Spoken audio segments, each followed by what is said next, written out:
Then front to back. I love it when you do it like that. Don't give it to me. Yeah. Don't give it to me.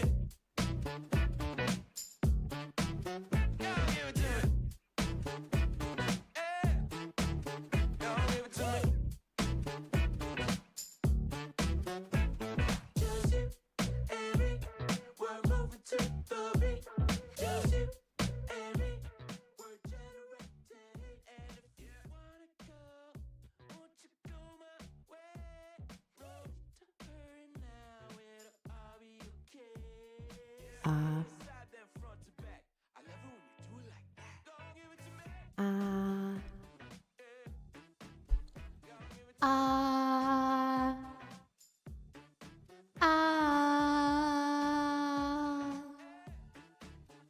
Test. Test. 1 2 1 2. Test. Can you guys hear me?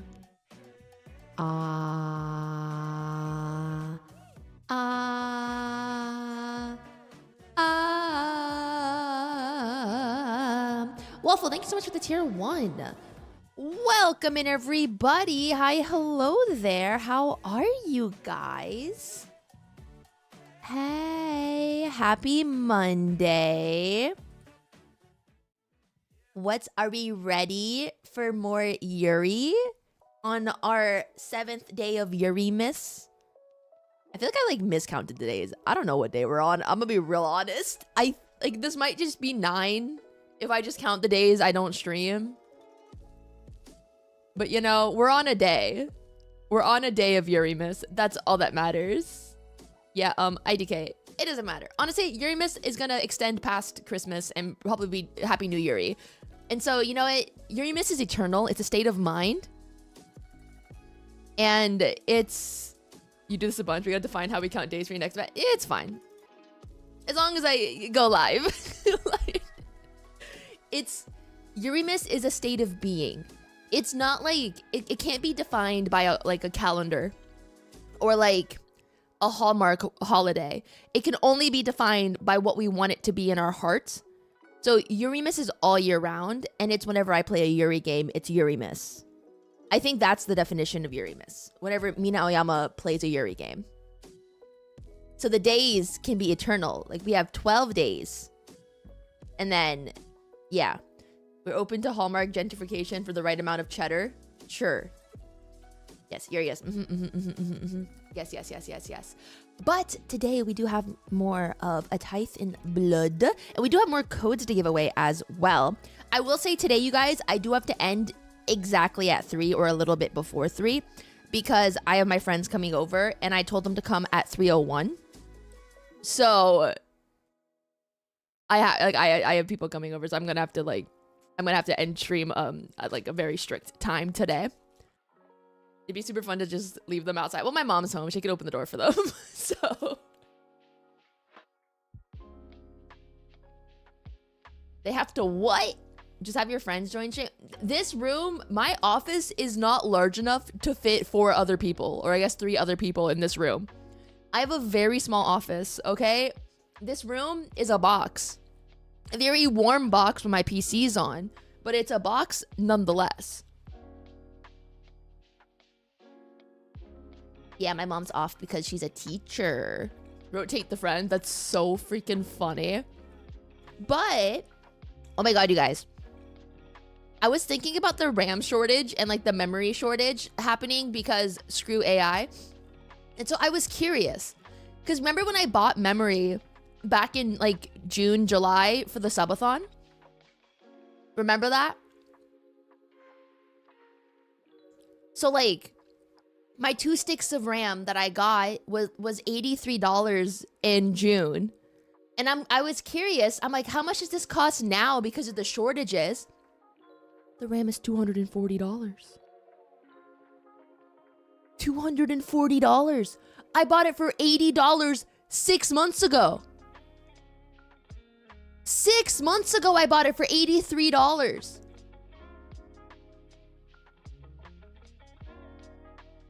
Like, hello? And mind you, it's DDR4, not 5. But it's like the it's the older one. It's not even the new RAM. It's old RAM. Like, I can't believe this. Well, I just felt like, wow, I got really lucky that I bought RAM before though.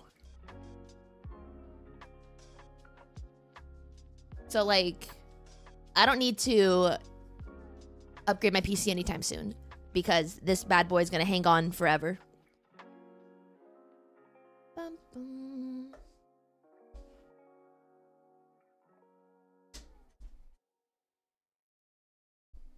Okay. The AI crash will be ugly. I can't wait. I'm gonna sit there with a cup of coffee and I'm gonna be laughing.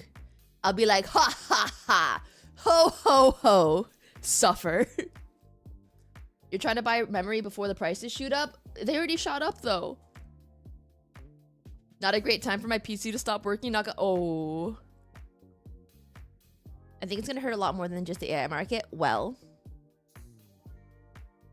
I'll giggle at the AI people, but then everyone else, I'm gonna be like, sorry, bro. But for the AI bros, I'm gonna laugh. They're gonna shoot up way more. I'm so glad I bought mine back in June. Bum, bum, bum, bum. Hi, Emerald. You bought your rebuild back in 2023? Yeah. You bought extra DDR5 a while ago on accident and you're loving life right now? You hold on to that. That's gold right now. Okay, but let's not talk about negative shit. What we're here to talk about is Yuri, and specifically a Tithe in blood. Okay, where do we leave off? We found out that the entire town is fake, and she made all the people as a projection to keep herself from going crazy. And then we also found out that Honoka is not actually teleporting to like the old place, and it's all like in her mind magic, like, you know, like maybe like a soul-bound kind of situation.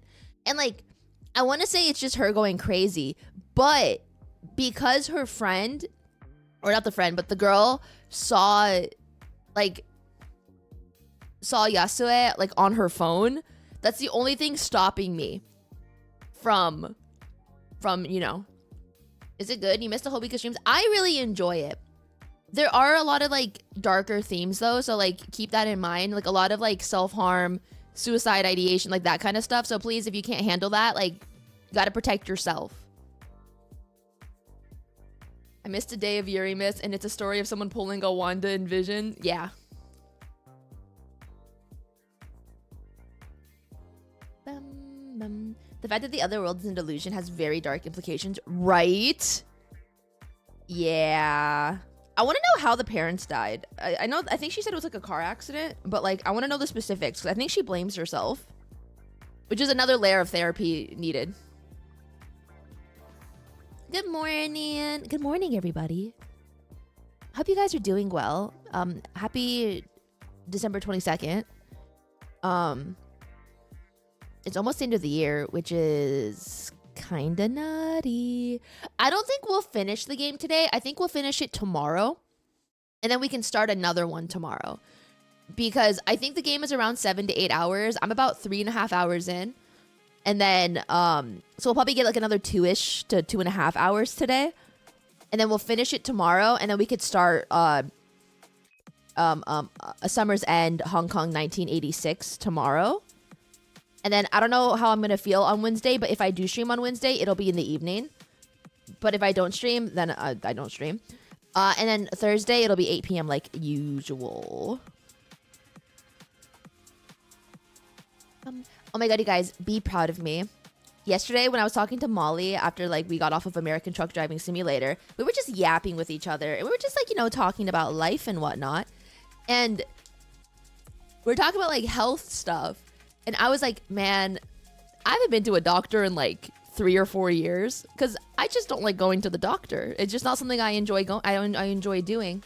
And she's like, girl, you need to go to the doctor. Like, you need to get your physical. Like, we're getting older. Like, you have to go get your physical done and all that. And so, be proud of me. I found a doctor and I signed up for a physical. But it's for next month because they didn't have any availabilities this week because it's Christmas. But like the first week of next month, I'm going to the doctors for the first time in like 4 years.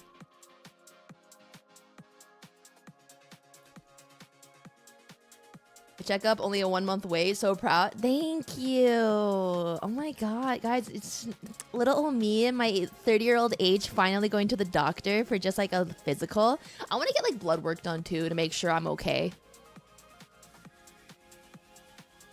Bum, bum, bum. How she has grown. Thank you. Hopefully they take my insurance. I found the doctor through my insurance site, but like I don't trust my insurance site. So we'll find out when I get there if they actually take it or not.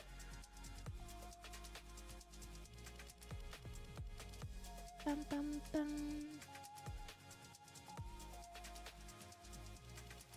I hate being an adult.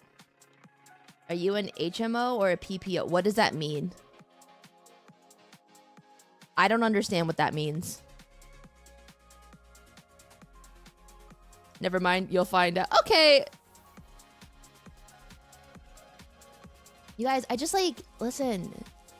I grew up without insurance. And living in America, that just means I never went to the doctor. And thankfully, I don't get sick very often. And I don't have anything chronic to my knowledge. And I don't take medication for anything. So like, I've never like felt the need to ever go. Like ever. So I think the last time I went was when I was still working Corpa and I had insurance through them. Like I have insurance that I pay on my own, but they don't cover as much as my old insurance. A PPO, since it's more widely accepted than an HMO. How do I find out which one I have? I have my insurance card. I don't know what it is. I see no P's and no H's on here at all.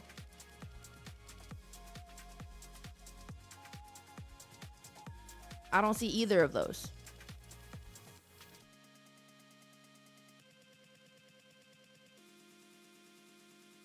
It should be on. There's literally neither of those are on my card. I think I have a secret third option.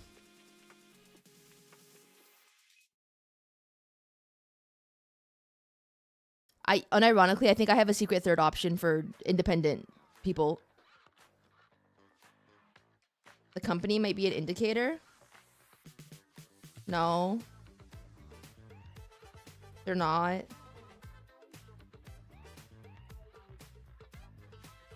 I don't know. I have something called like a multi-plan. I don't know what that means. We'll find out.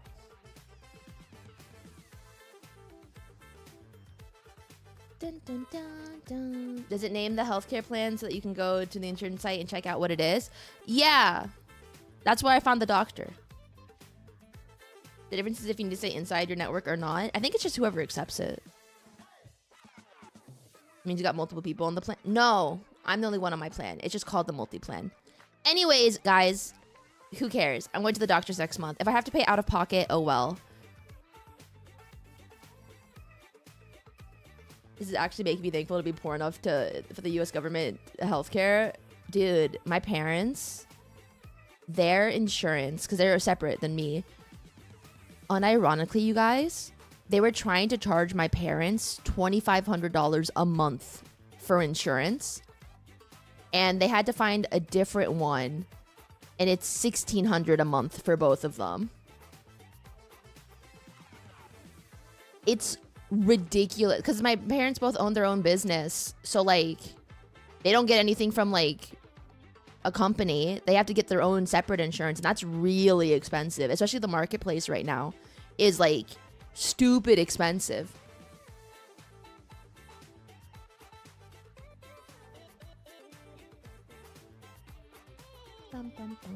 When I used to work at a company, my insurance was $10 a month. I miss that. Don't miss working for a company, but I miss paying $10 a month for insurance. Now I pay $300 and I don't even know what I'm covered. So it's fine. Country girls make do. Chrono Striker, happy birthday. Here, you can get a kazoo.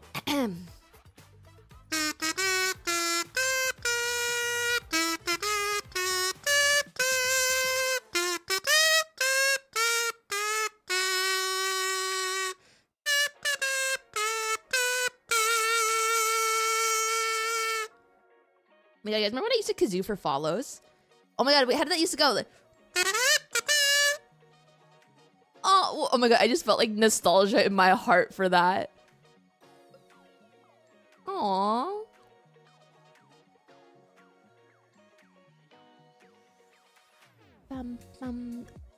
I remember, I know the good old days, 1.0, dude. It was so long ago.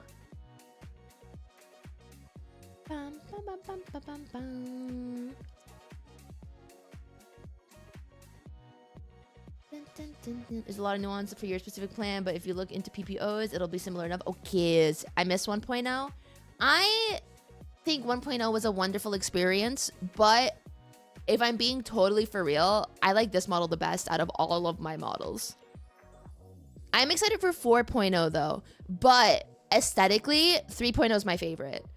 Like, she's just like iconic in her own right, you know?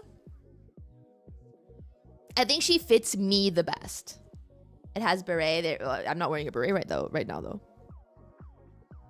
V-Bridger's so mad. No, V-Bridger does a lot. The next model also will have V-Bridger.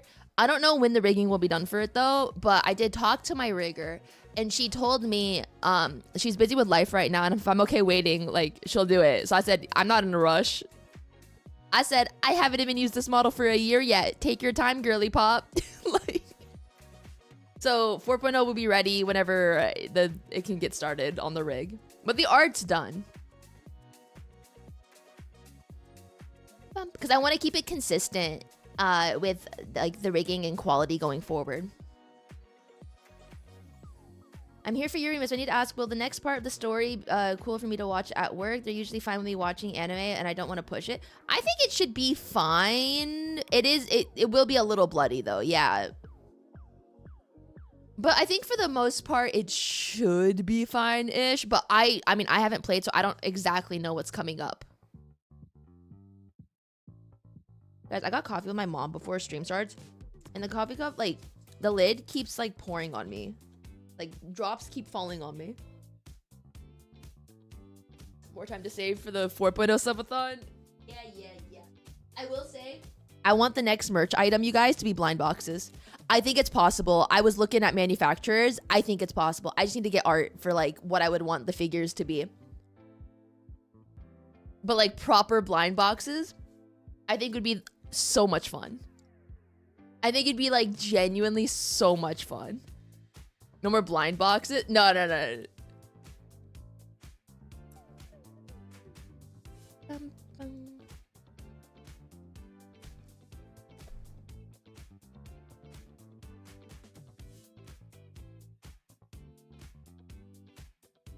So like, who's gonna buy like 10 cases? I'll make one secret rare. One secret rare to screw with you guys, like a golden statue or something. Like the 1 in 1,000. Bum, bum. 1 out of 1 seems like a nightmare for manufacturing. That's true. We'll see. Well, I'll make them do like 100. I'll keep 99 of them, and I'll only ship out 1.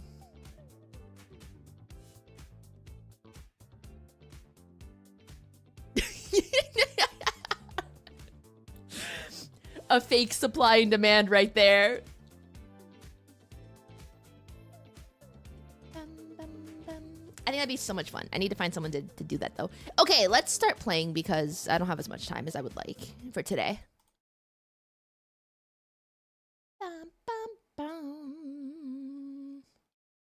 Do 10 and give the rest to friends and mom. Oh, that's true. Mina's learning from the Diamond Cartel, artificially control supply and demand. Okay, the thing with like diamonds, like the lab grown stuff looks the exact same.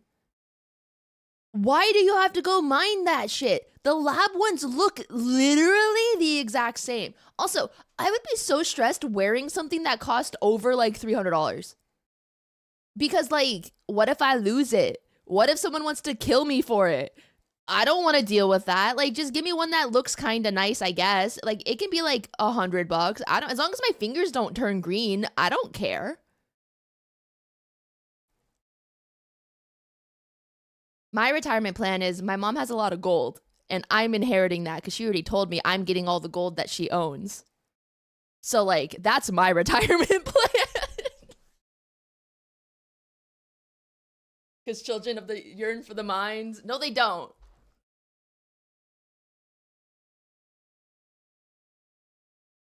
Pirate No, it's like, you know, just like jewelry and stuff.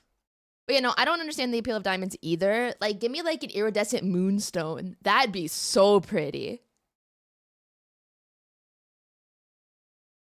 It was only in the mid 2010s that lab-grown diamonds became commercially viable. I do like sapphires. That's my birthstone.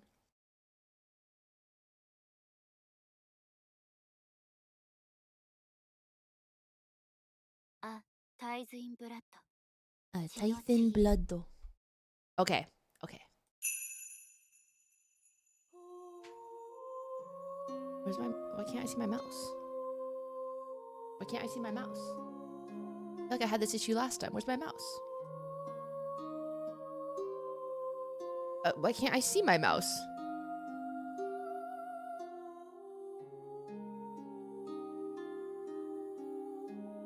Oh, I had this issue with love curse. It's fine if I do it like this. Okay. This feeling called... I know you guys can see the mouse. I can't see the mouse though. All right, are we ready to start? Oh my gosh. You want to learn how to make jewelry so that in the future you might be able to make your own ring? That'd be so nice. That'd be so cute, actually. I want to learn. I want to learn how to use a pottery wheel because I want to spin a mug. I think that'd be so much fun. But okay, yeah, it's story time now. Hello, load. Okay.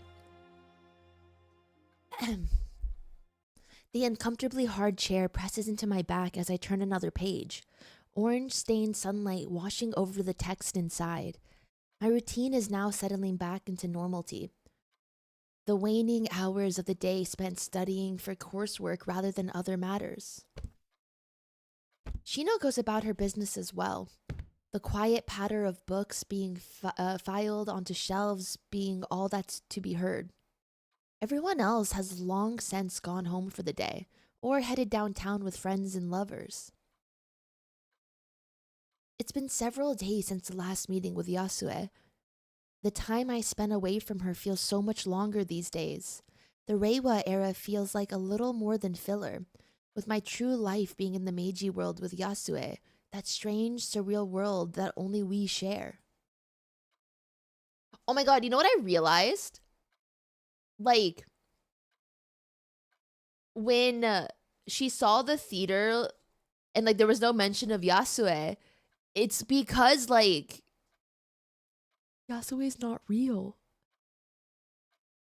And like when she mentioned it to her, like, did you think she knew that she was lying? Like, oh my god. I couldn't deny that her heart felt begging to stay away. So here I stay for now. There is a reason to be thankful. I feel as though a certain weight's been lifted off of my shoulders for the shared air of our grief. Before I know it, a sigh escapes my lips. How slow the time passes these days. My attention is taken by Shino turning towards me. The corner of her mouth curled into a self-assured smirk. その表情は何? Why does she look like that? Why does she look like kukuku? 私の聞き間違いじゃなければ、今のは恋する乙女のため息だね。I evasively look away, but the blood rushing to my cheeks tells her all she needs to know. Love. How odd and foreign a word. I never did understand the students who hung from another's arms with dumb grins. Romance movies never appealed to me to begin with, and the concept always felt so abstract in my course texts. They were words on a page, nothing more. Yet, rolling the word around in my mind somehow feels like a tempting sweet. This yearning to be by Yasue's side, for her to look at me the way I want. Perhaps that feeling really is what everyone always meant. She may be older than I, but a mage with power I can only dimly grasp. But even so, I love her. You know what, Honoka? You're so valid. Like, who doesn't love an older woman? I can only wonder how she sees me. やだな。詮索する気はないって。恋してる人の香りを楽しみたいだけ。She grins wildly, but my thoughts are elsewhere. I find myself unable to come up with a response, coming to terms with my small revelation in front of a near stranger. そうだ。悪いけど、今日は早めに締めさせてもらっていいかな。ちょっと用事があってさ。それは私が決めることじゃないから。ほんの数分だからね。他の職員は気づきはしないって。She airily waves off any suggestion this might be a problem. My bemusement only barely hidden. I wonder how many others have this kind of work ethic. With her box of books now empty as she places the last one in its place, I place a scrap of paper in my textbook for a bookmark and pack it away. I pull on my coat and sling my bag over a shoulder, noting that the next train should be going soon. Going by my phone. あ、急いで出なくていいよ。ついでだし、駅まで一緒に行こうよ。 She wants to be friends so badly.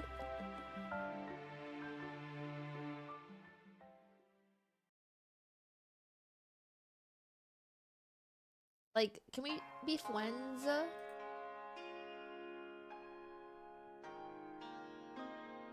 I don't mind taking the train. As long as it may take, everyone keeps to themselves. The rattle of carriages and quiet chatter of students and kids provides a nice ambience of sorts. Never did I imagine it would be a shared experience.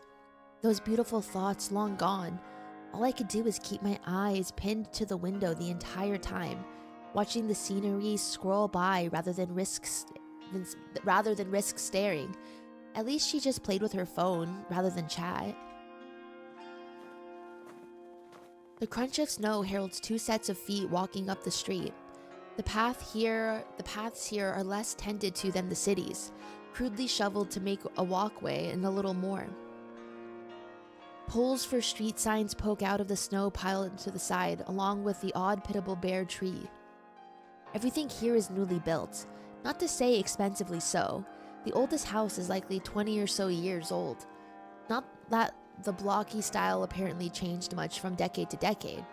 My parents noted in passing how they had our house built when moving here.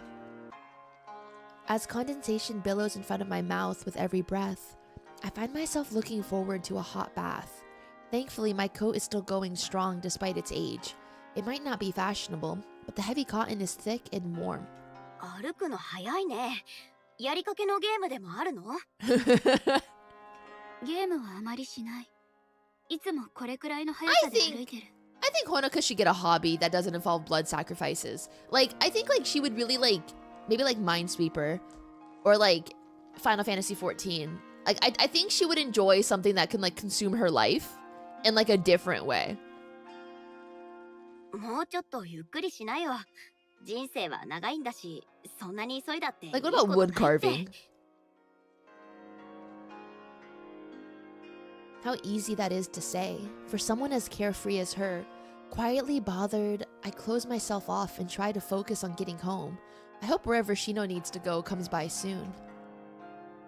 Yet again, I still have trouble seeing Shino as someone my age. She finds joy in everything she does and everyone she meets. There are worse traits to have, I suppose. Damn. It isn't long before I notice the lack of footsteps beyond mine. For a moment, I think she's forcing her point about my pace, but turning back shows her to be preoccupied with her leg.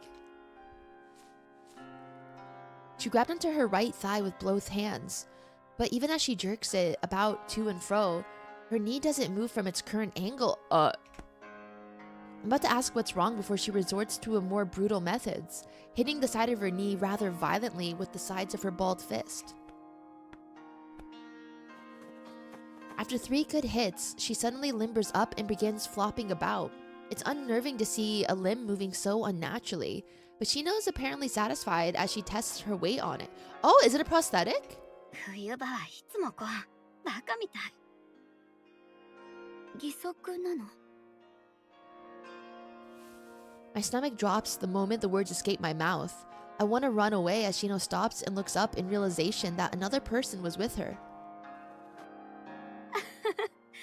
バレちゃったか。ごめんなさい。私知らなくて。ああ、別に隠してたわけじゃないしね。趣味で義足を作ってるくらいだし、気にしないで。Whoa, crafting prosthetics for herself? That's literally so freaking badass to like make your own prosthetic. Before I can sprint home and wallow while cringing, she quickly skips up with a set of now quite operational legs. もうだいぶ前のことだからね。心配しなくていいよ。To think she lost what seems to be both legs going by how she spoke, I had no idea. They look so normal. Everyone seems to have lost something or someone when I start getting to know them. 義足ってそんなに自然に動くんだね。Honoka! 言われないと気づかなかったと思う。Even I can tell this is getting too personal for Shino, the woman hesitating to reply. Our walk comes to an end as we reach my house. For once, fortune smiles on me with a chance to end the conversation. Honoka! Why are you so bad at talking to people? Why? It hurts me, like, she's obviously yearning for a connection of any sort. And, like, the way that, like, Shino is here, offering friendship, no ulterior motives, just wants to be friends, and genuinely she's just like, I cannot wait for this conversation to end. じゃあここで。あ、ここがほのかちゃんち？いいね。Glad for the break from the topic, she looks up at the nondescript house for a few moments. Her expression is a little more than a passing interest before she waves goodbye. じゃあまたね。Oh, did she walk us home? For a few moments, I watched the odd woman stroll away without a care in the world. She has a certain free spirit to her, but that's about all I can pin her down on. What an odd person to be so fleeting a presence. Oh my god, what if, guys, what if she's stalking us and she walked us home so she knows where we live now?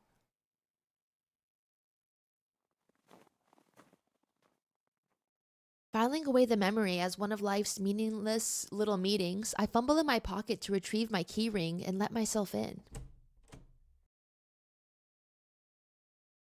Once again, I'm alone. Literally because of you. Like, you could have invited Shino in and you could have a friend at home and you guys could, like, I don't know, make dinner or, like, watch the news together.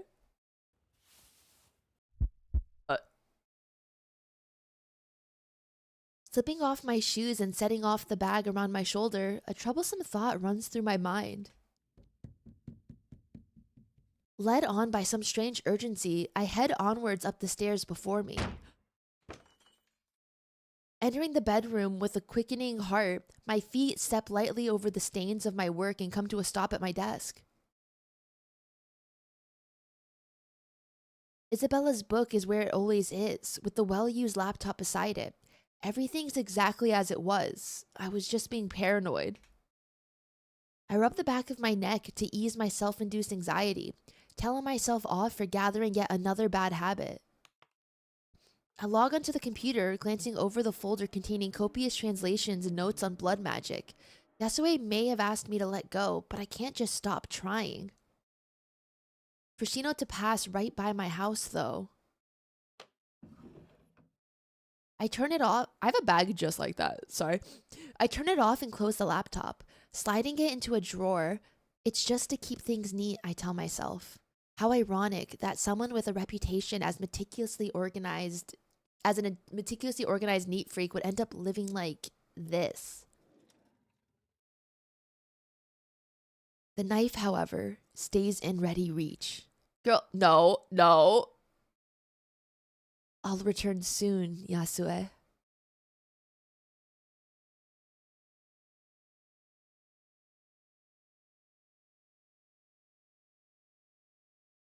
Among the fireflies.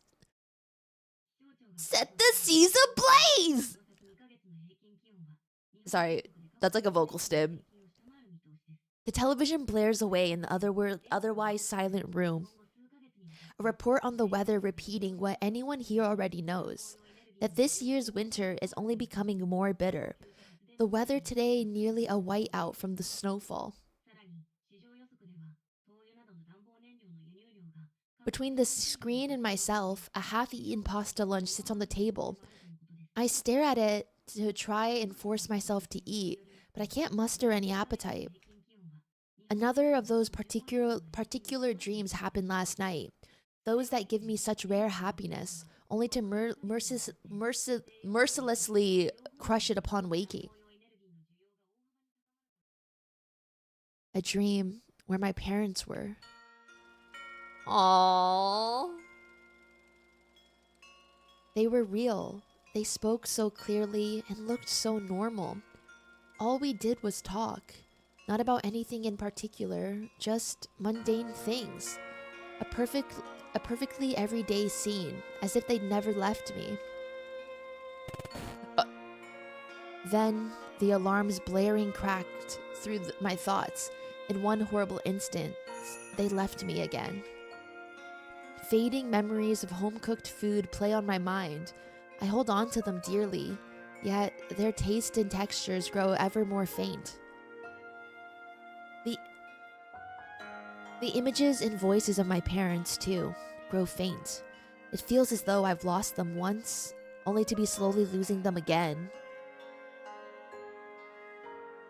This house is too big. This world is too big. The more I try to cling on to what little I still hold dear, the more I feel adrift in the churning and stormy sea.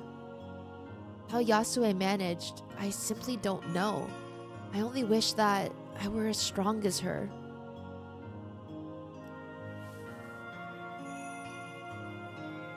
Giving up on my meal, I take to my feet and glance out the window. The morning's harsh snow continues to fall, hazy shadows of nearby buildings obscured by a thick white fog enveloping everything outside. She lost every last soul she knew, yet so patiently listened as I talked about my own grief. A solitude so many life lengths.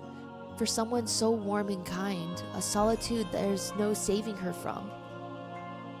How can someone like Shino even contemplate making the world a better place when such injustices exist? Damn, why are you bringing Shino into this?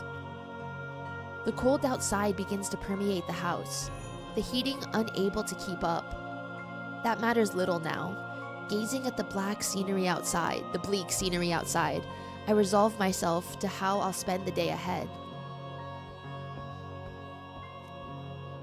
Turning on my heel, I head towards the stairs. Cleaning up after my meal will come later. This world hardly matters anymore. Entering the bedroom, I stride towards the desk without hesitation and grab my knife in hand. Don't do it!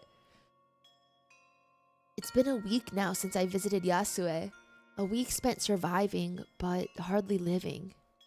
Clutching the blade tightly, I take a long breath. Doing this now is a little easier than it was the first time. Opening the book that started it all, I flip to one of the multicolored bookmarks stuck to its time-worn pages. Transference, the scholar called it. A spell which would alter the course of my life so drastically. Wait, what?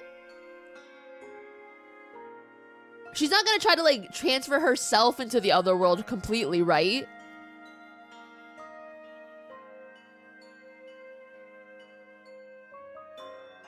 Looking between the diagrams in its pages and the stained floor below, I set the knife back and crouched down. Oh, thank God. Fixing the detailed glyphs with chalk from the drawer. The wood has seen better days for my vandalism, but I've given up caring.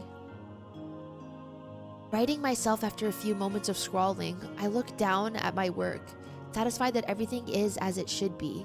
Compared to my other experiments, so much practice with transference has at least made this work relatively reliably. No, Honoka! Taking the knife once more, I press the blade's edge to a bared flesh. One shuddering breath is all I'll allow myself. In hesitation before pulling the sharp blade across, a yelp of pain echoing about the room as pain lances through my consciousness. Blood now flowing freely, I put the weapon away and focus my thoughts on the goal. It helps to push through the pain. At least a little. Kneeling down with fingers extended, warm fluid flows over them and onto the shapes drawn below. My job done. I stand in the center of it all, the sight no less surreal, no less ghastly than the first time I saw it. Pain still pulses from my fresh wound, blood dripping to the floor beside me. Pushing all unnecessary thoughts aside, I close my eyes and prepare myself. For happiness, for my love, I have to endure this. I concentrate on imagining the symbols and patterns around me in my mind, surrendering myself as my thoughts and emotions begin to dance and twirl. I let myself be carried away by the currents swirling about.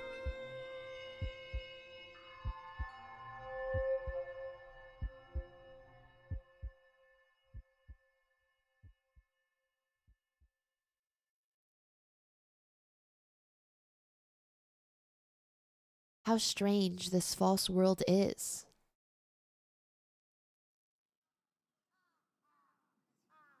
With my bandages rewrapped on the short trek into town made, I idly stand at the park and watch the people of this place go about their day. They laugh and smile, greet and gossip. Some are tired and weary, while others gleefully skip along. They look so real, yet every last one never existed in the first place. They're all simply figments of Yasue's imagination, memories given form and voice. A world unchanging, which will never fade nor crumble. Where Yasue is in this world, though, I'm not sure. Resigning myself to talking with one such actor in her grand play, I walk up to a yawning elderly man as he waits on a street corner. すみません。安江さんはどこにいるのかご存知ですか？ My voice is oddly confident when talking to a total stranger. The experience feeling almost amusing knowing what I do now. 安江さんなら散歩に出られたよ。南の方に行けば見つかるはずだよ。He gives a perfectly reasonable reply. Despite not an ounce of free will, struck by curiosity, I wonder if... 6、パンケーキ、魚、8、車、電話。 Sakana. 悪いね、お嬢さん。そろそろ行かないと。What was she saying? With that, he turns and begins to hobble away along the street. The moment anyone here gets unexpected input, they leave rather than attempt to discuss it. They're less controlled puppets and more autonomous robots parroting laughably primitive scripts. Just goes to show how little I meaningfully converse with anyone. The slightest interaction should have shown me this. Yet I never even suspected so in all of the time I've come here, girl.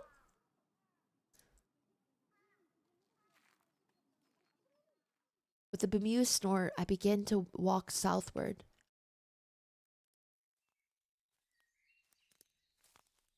Some ways from the town, beyond the gravel roads and wooden buildings, lie the forests surrounding Old Sapporo. Little more than untamed wilderness, these areas would only be developed half a century later. Some birds squawk in the distance, flying freely in the azure sky above. Trees sway in the breeze, and my footsteps upon the dirt are soft. It may not be as noisy as the city, in this time or mine, but life still continues here as well.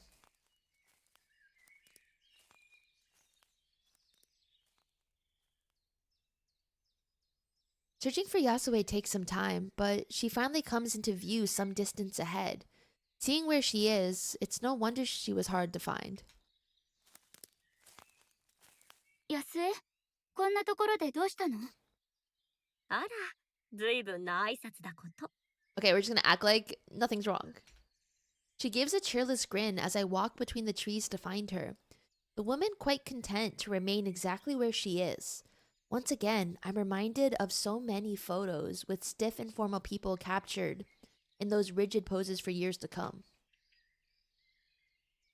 Never did they stand in a forest, lazily basking in the warmth around them. Yet, I'm glad for it. We parted on such awful terms, but now she couldn't look more different. To smile in so cruel a prison. I was so glad to see her, and even now, I feel at ease in her world. I'm left to wonder how she sees me behind that calm and contented smile. ほのか、元気にしていたかしら？ My dear Honoka? ええ、そうね。特に変わったこともないし。私の方も特に変わったことはないわね。She gives a small giggle at her joke, and I can't laugh along. Does she expect me to just ignore what we shared with each other? The loss we've both felt?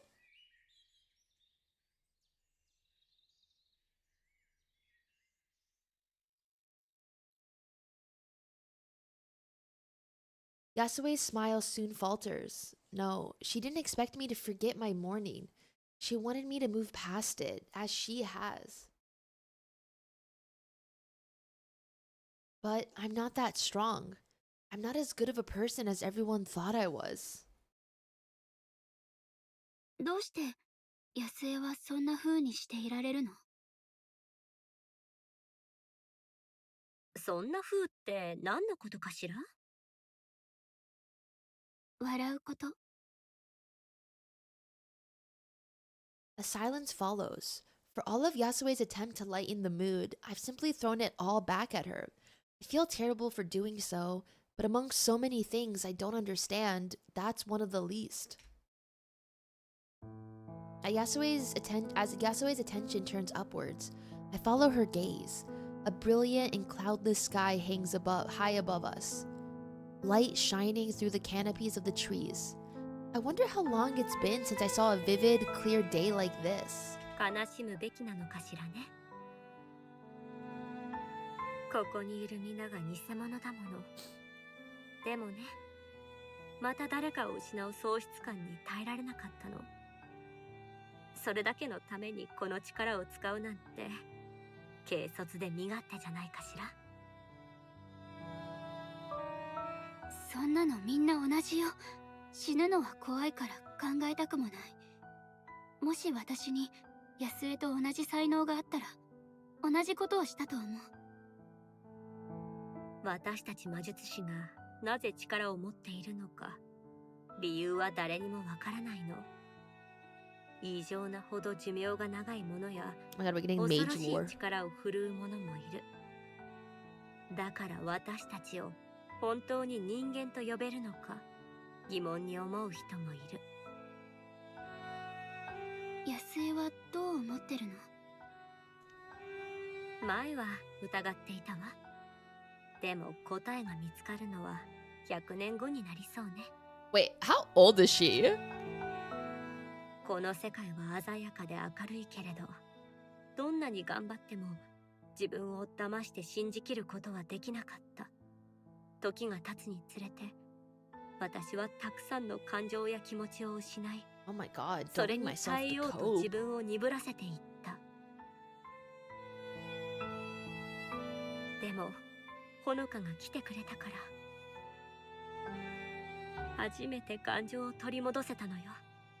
なくしたと思っていたたくさんの思いや記憶が今までにないほど鮮やかに蘇ったの。助けられなくてごめんなさい。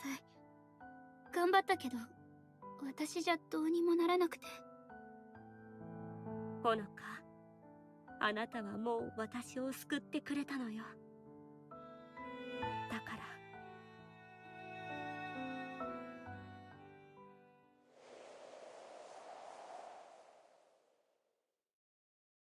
I'm left a little confused as she pauses.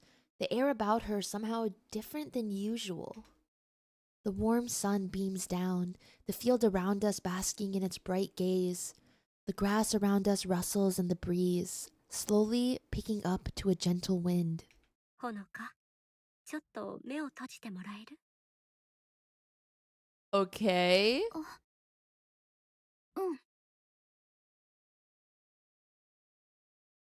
Trusting in her, I obediently shut my eyes. Okay, so like, I don't think she's gonna kiss us. That's too obvious. I think the world around us is gonna turn into like something really scary.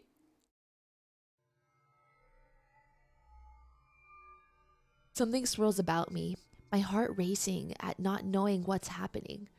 A wash of cold envelops my body, but I tell myself to keep them shut.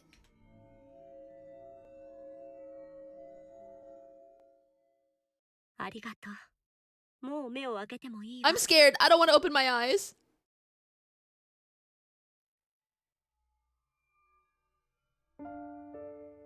Oh!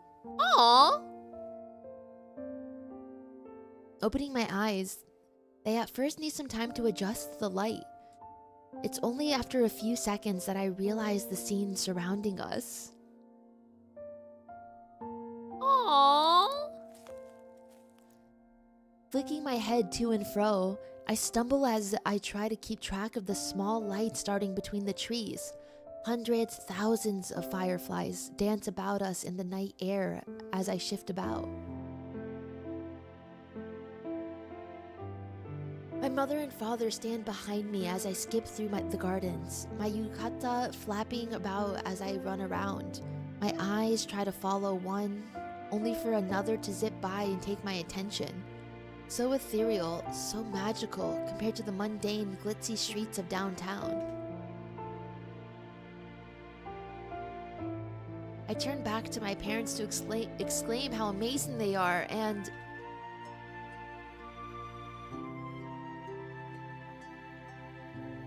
a woman stands patiently, content to smile and watch me.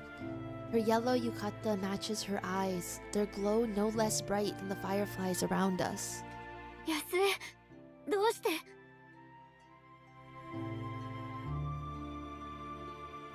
As her magically imbued eyes join the fireflies' glow in the night darkness, the reason is perfectly clear. ここにいる人たちだけじゃない。 Ooh. この世界そのものもあなたが作ったの。 Ooh. 最初の頃は幻想の世界を作っていたわ。全く違う可能性に満ち溢れた世界を何百通りも作ったの。でもいくら作っても奪い去られた世界への憧れを抑えきれなかった。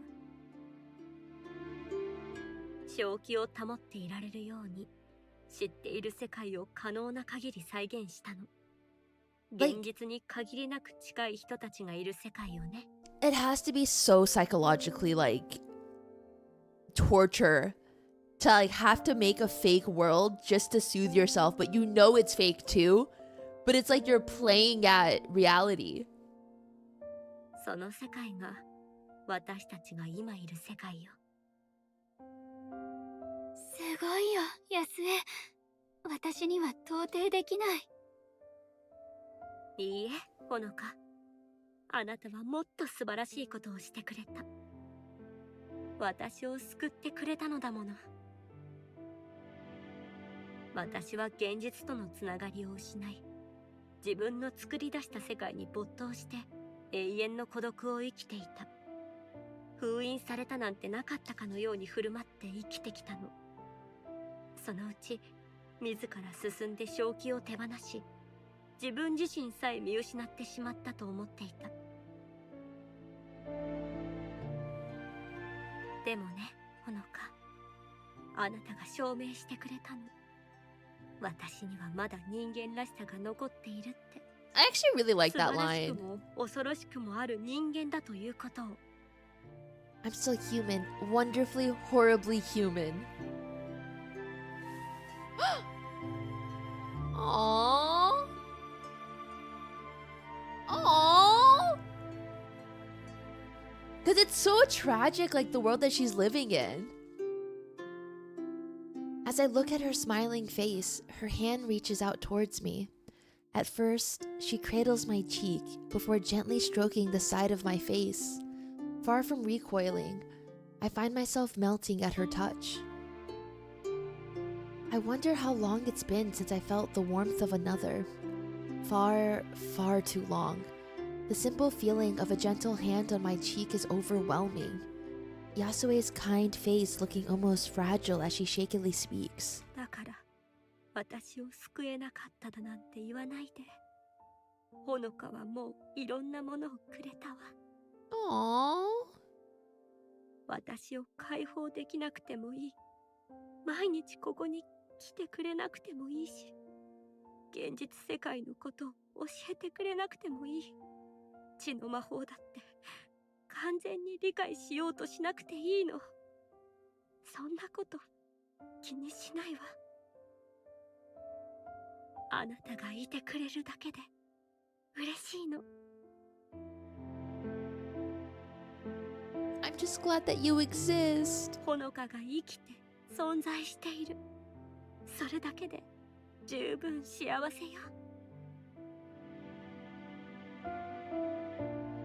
As long as I can remember, I was meant to be a high achiever, get good marks, be the best I could be. I'd go on to do great things if I applied myself. Is this really fine? Is it okay to stop? I never even considered the possibility. As she cradles my cheek, I know that look in her eyes. She's seen right through me.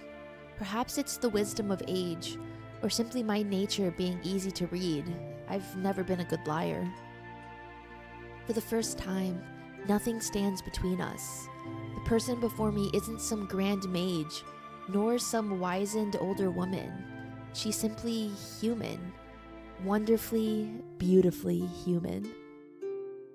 As we look at each other, my heart aches, our eyes close to the fireflies around us.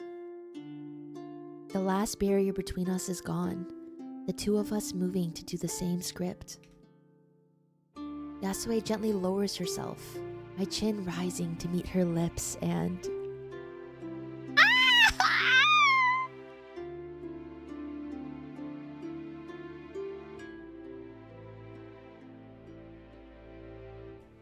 Oh my god.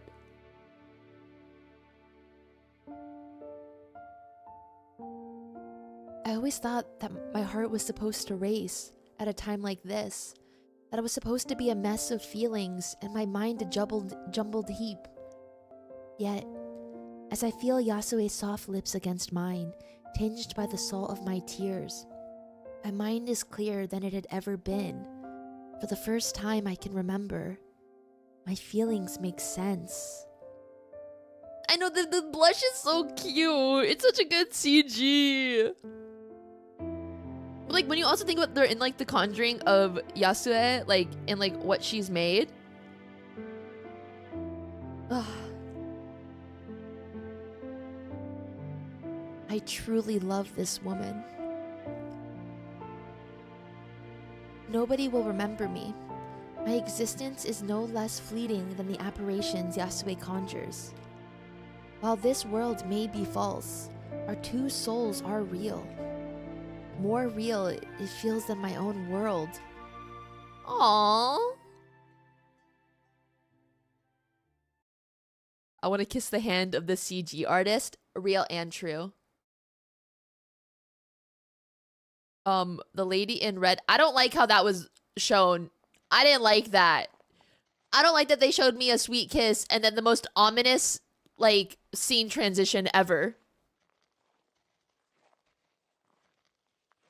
The walk to the cemetery from home is a long one, with little to see and few passing along a road so far from the city. The journey forces a certain amount of reflection. The odd car driving by only accentuates the solitude. As my destination comes into view, I wonder how often I should be coming here. It's a difficult question to ask of anyone. If nothing else, I suppose such visits at least keep the grave in good maintenance. Coming to the ostentatious open gates, I head in without hesitation.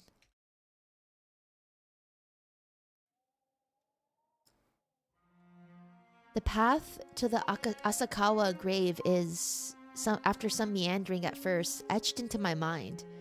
A dusting of snow lies atop the stone, but everything looks to be in order otherwise. Cold and impersonal as the stone monument may be, this is all I have. The waves become smaller, she says. Heaving a sigh, I try to refocus my thoughts by flicking off what snow I can. The grave looks a little neater for the efforts as I step back and brush the frost off my now cold hands.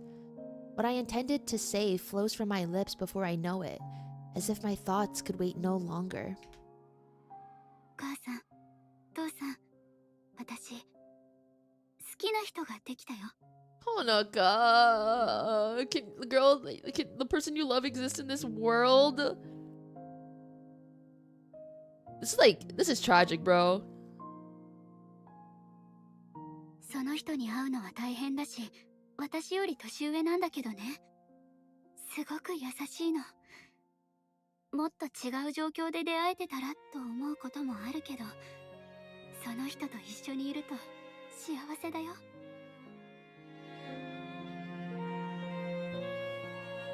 The cold stone gives no reply. Even as I talk of happiness, a lump is in my throat. But my love has to be qualified in so many ways. Even now, I can't see Yasue. A light in my life has finally appeared, yet it flickers so dimly. All I can do is clutch at it tightly, for it's all I have. Yasue survived so many years by herself. When the sheer thought of such a fate horrifies me. I wish I could be half as strong as she is. Yet she doesn't begrudge me for that at all. You know what she should do? She should like bring walkie-talkies and leave one over there and then see if they can communicate via walkie-talkie.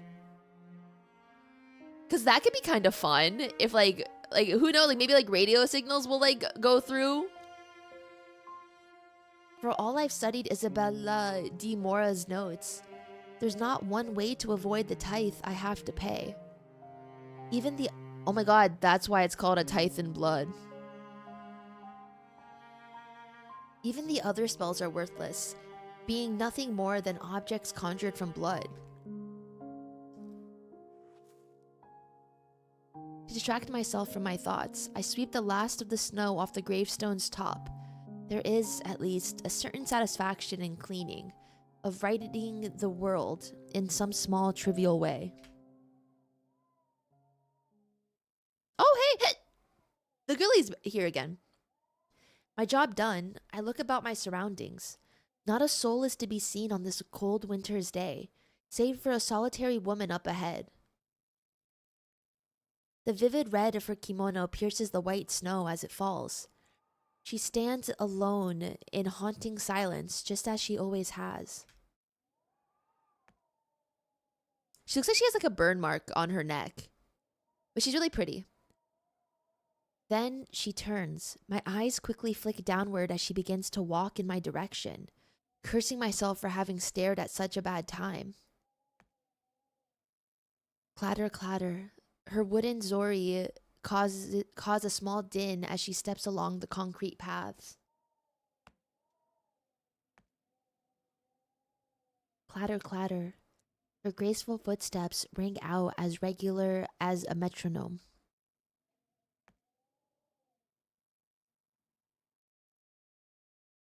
The next step never comes. My heart skips a beat as I notice the woman come to a stop beside me.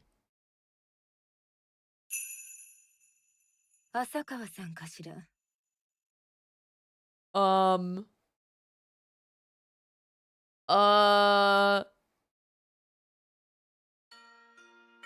With no small amount of hesitation, I turn to face the source of that dulcet voice like a penitent school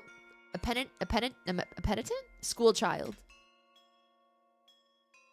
Now that I get a better look at the woman, I wasn't wrong about her being a matriarch. Younger than normal, perhaps, but no less stately and aloof in her demeanor. Most striking, though, isn't her clothes, nor the air about her, but her eyes. She's very pretty. Those deep black eyes are strangely captivating, alluring, yet unsettling at the same time. An abyss I already feel myself sinking into as I meekly stare up at her. Utterly lost for words as the snow falls about us, a passing thought crosses my mind.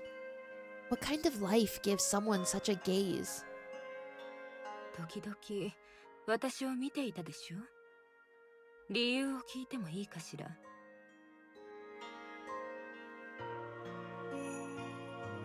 I feel my cheeks blush instantly, awkwardly averting my face to hide it. All I can offer is silence. What other response can I possibly give? Closing her eyes, she thankfully lets the point go. そう。なら答えなくてもいいわ。代わりに私のわがままを聞いてもらえるかしら。少し話に付き合ってほしいの。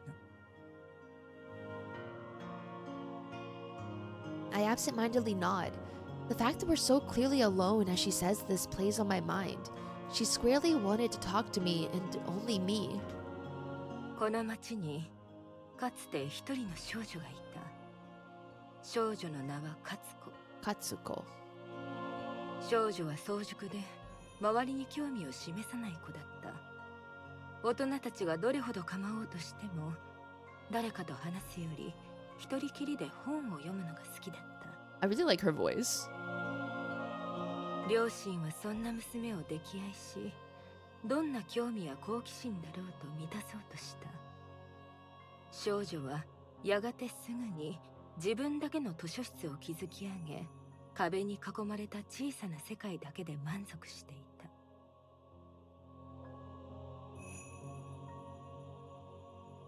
でもそれはある冬の夜に終わった。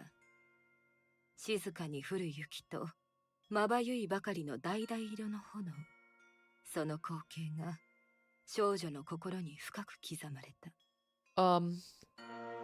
火は瞬く間に木造の建物に燃え広がり、夜が明ける頃にはその家のみならず町の大部分が焼き落ちていた。少女は傷を負いながらも生き延びたが、Oh. 愛情深い両親は灰となっていた。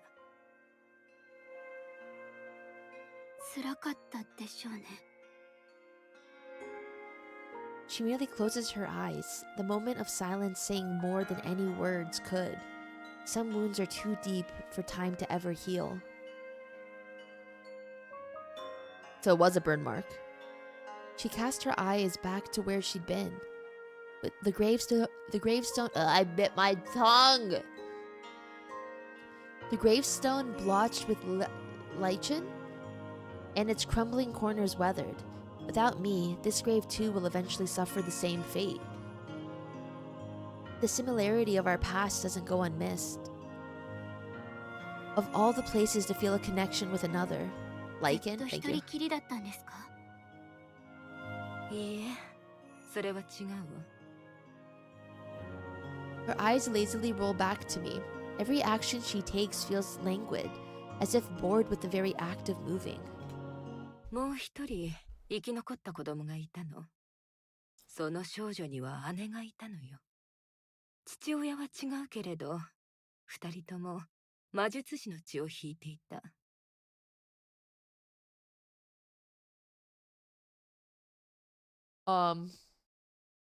Wait. What if Yasue was the one who started the fire? And this is the girl that survived. And then she banished Yasue. Wait.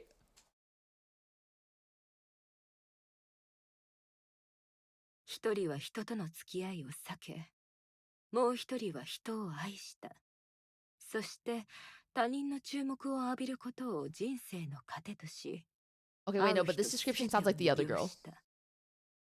Wait, no, but this... そんな二人だったからかしらね。 That one sounds more like 最後は正 Yasue. 反対だった。火事の後、町は無言の裁定を下した。一方には哀れみを、一方には糾弾を。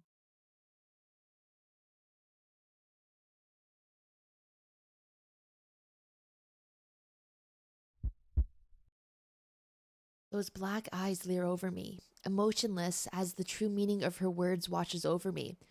If one lives so long through her magic, then the mage before me might be... At once I feel panic, a deep urgency to do anything, to say something, yet neither my body nor mouth will move. Yasue's sister, the one who sealed her so long ago, is the one before me? Far from talking me out of fear, she simply observes me with distant interest. How does she know of us? What can I do with what she's told me? How would Yasue herself think were I to tell her? どうして私にその話を？ My words feel pathetic, timidly stuttered into the cold air. 悲しみを抱えているのはあなただけじゃない。周りを見なさい。その証がたくさんあるわ。夏の花は枯れ、秋の葉は落ちる。移ろいゆく世界に私たちは抗う運命にある。人間、あらゆるものが過ぎ去っていく。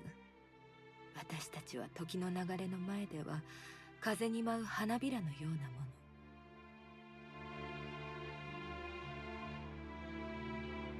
All sense of panic has evaporated as she falls silent, giving way to a gray hopelessness. She has no intention of harming me. There's simply nothing I can say against her, nor anything I can do, and she knows it. 物事が変わらないでほしいと思うのは普通のことでは？こんな風になりたくないって思うのも普通のことだと思う。永続性を望むとはいかにも人間らしいわね。でも私たちは変化する世界に生まれた。愛するものはなくなり、家は変わり、慣れ親しんだ風習も徐々に馴染みのないものへと変わっていく。それは私たちの運命よ。抗おうとしたものの多くが狂気の深みに落ちていった。そうしなかった者たちは歴史に暗い物語を刻んだ。浅川ほのか、他人に執着しても苦しむだけよ。飲み込まれたくなければ Not the full 手 name. 放すこ How と does she know her full name? 飲み込まれる？何に？誰に？ My last words drift unanswered into the cold breeze, the clatter of wooden sandals against concrete ringing out once more. So she knows my full name as well. If I were to ask how, I know I wouldn't get an answer. All I can do is watch as she leaves, that blonde woman opening the door of a waiting car for her.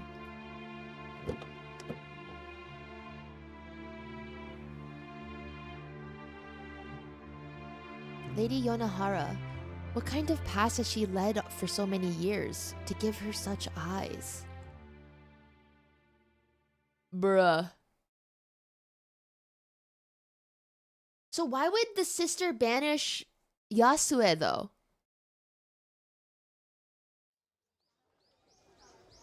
The only thing I could see is that like the rumors are false and it was Yasue who actually started the fire. But like everyone was blaming Yonahara instead. Is like the only thing I could see, and then like she just banished Yasue because of that.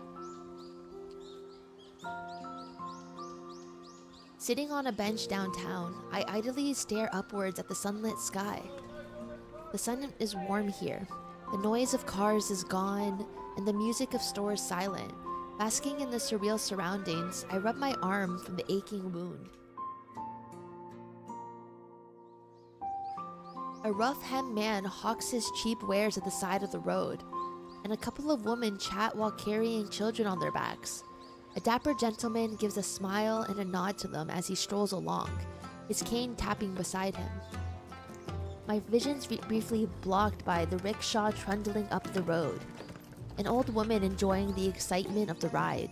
I can't help but see them as people, despite them being little more than actors performing an elaborate script.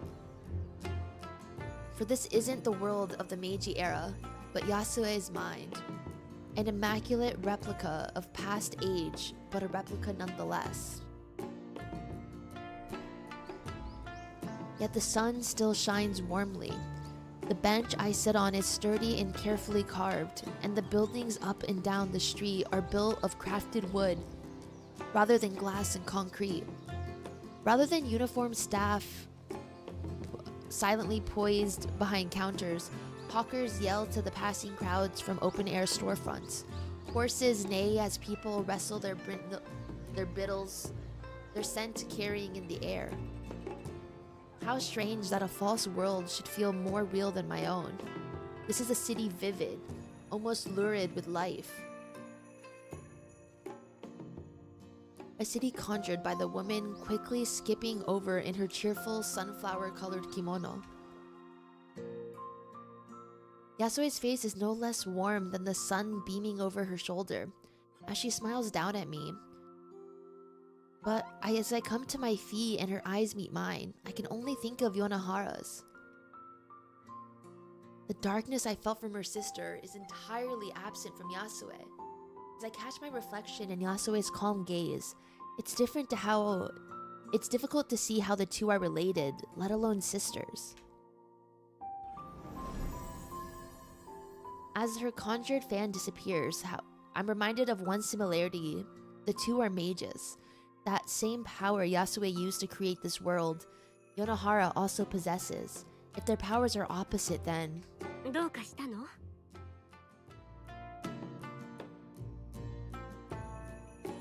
I should tell her what I saw. For days now, I've rehearsed how to explain that meeting at the cemetery. Yonahara's words weigh heavily on my mind. Speaking of a past Yasue never told me. A past of suffering, of loss, and of anger. Adeline, thank you so much for the prime. But as Yasue stands before me now, I can't find the words. No matter what I say to her, it would only bring pain. So I choose the coward's option. なんでもない。ここ初めて来た時と変わらないくらい現実感がないなって。She accepts the words cheerfully, which only makes me feel worse. I loathe this side of myself. Yasue moves to speak once more, but her eye is drawn to my bulging pocket. Yasue, where you looking? Where you looking? Like, is that your phone or are you excited to see me?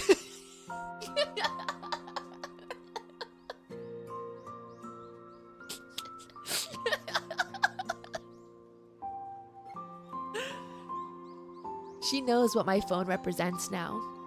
A rare link to the outside world. It takes me a moment to remember what I'd brought with me, being so wrapped up in Yonohara. A hand reaches into my pocket to pluck it out. Her eyes follow with poorly hidden curiosity before eagerly taking the device in both hands as I hand it over. 今の世界がどんな風か見せてあげようと思ってここ数週間写真を撮ってたんだ。 No. Yasue looks back down to the phone as I unlock it for her, her expression lighting up as the black screen comes to life. Oh, the snowman is so cute! She's already worked out how to open the photo gallery, pausing for my approval before gingerly tapping it. 写真を撮るのはあんまり得意じゃないけど街中あちこちで撮ってみたの。 Oh my god, the puppies!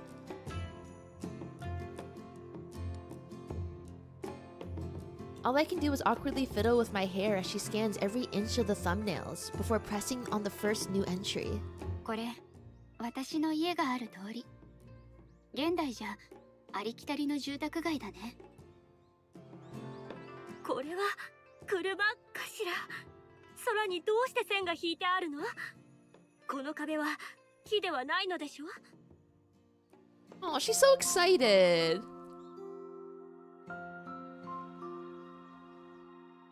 Dun, dun, dun.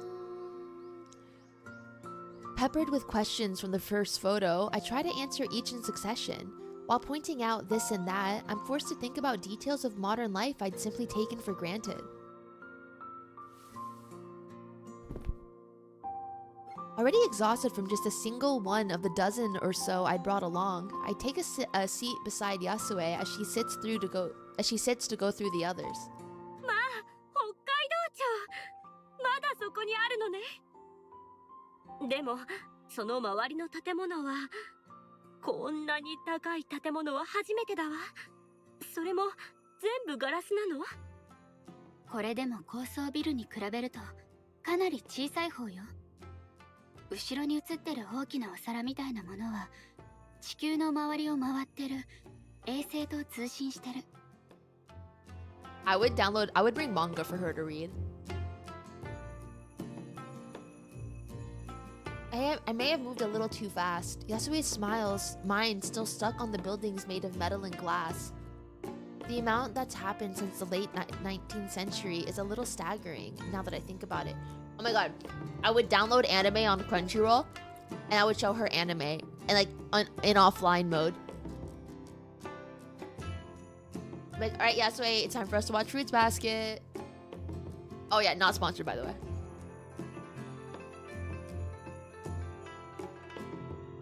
I download Twilight. I make her watch Twilight.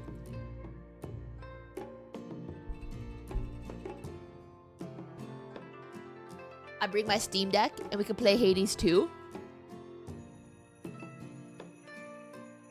You can like show her like a whole tell her Twilight's a documentary.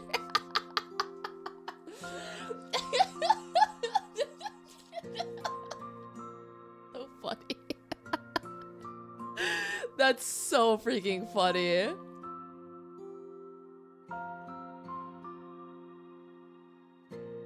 Okay. She flips to the next in the stack, bright red vending machines piled with snow. これは見たことがないわね。自動販売機って言ってね、硬貨を入れると選んだ飲み物が出てくるの。広まったのは I do enjoy that Japan's still really big on vending machines. Cause like I can't tell you the last time I used a vending machine in America.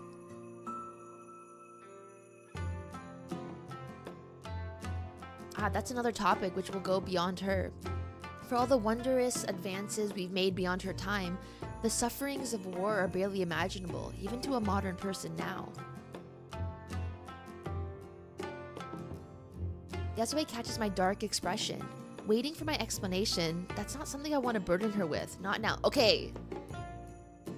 Honoka, bring her a world history textbook. Give her a book. And then, like, she can read it while you're gone. そのことについては話すことがありすぎるから、今度本を持ってきて説明するね。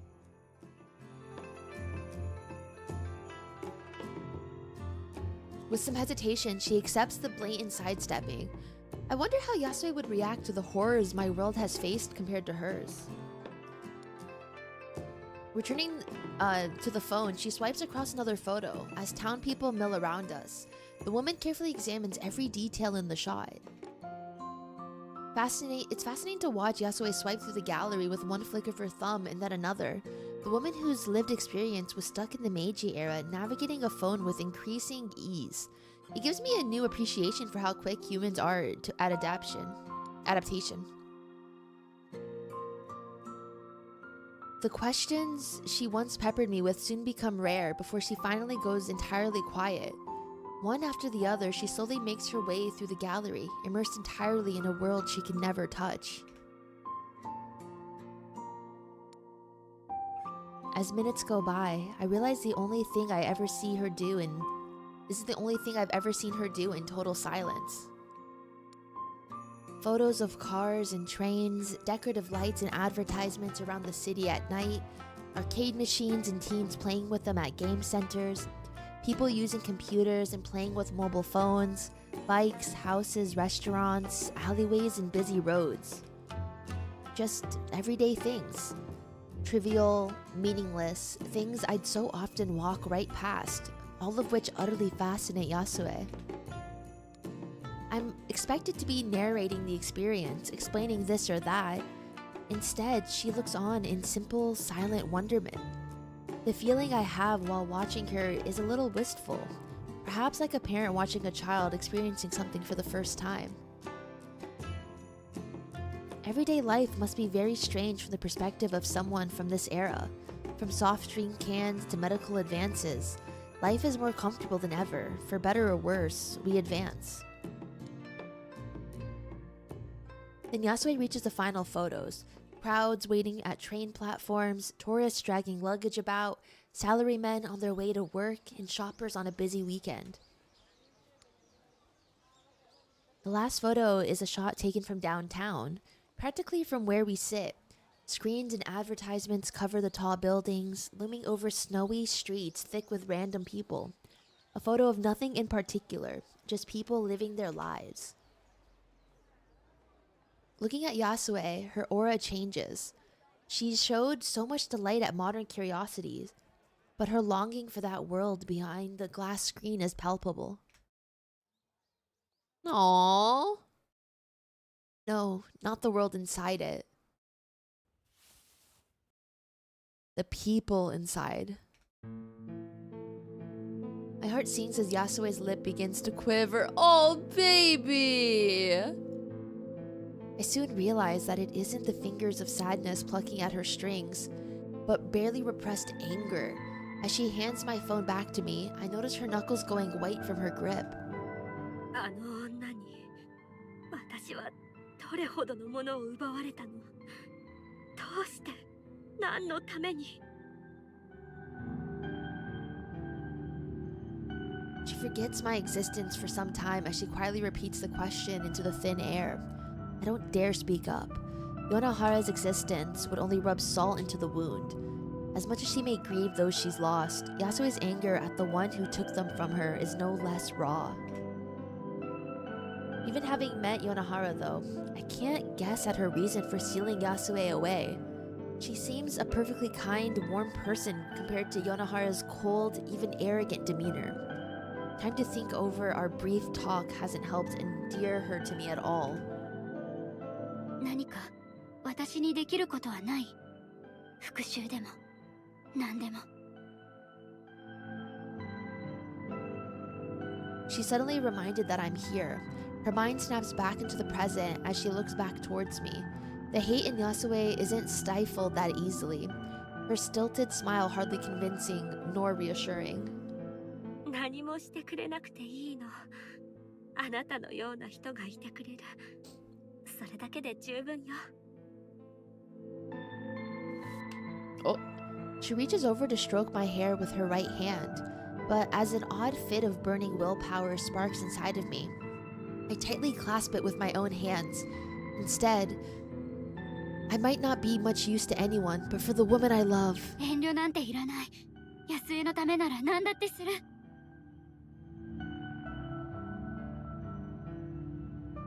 そう。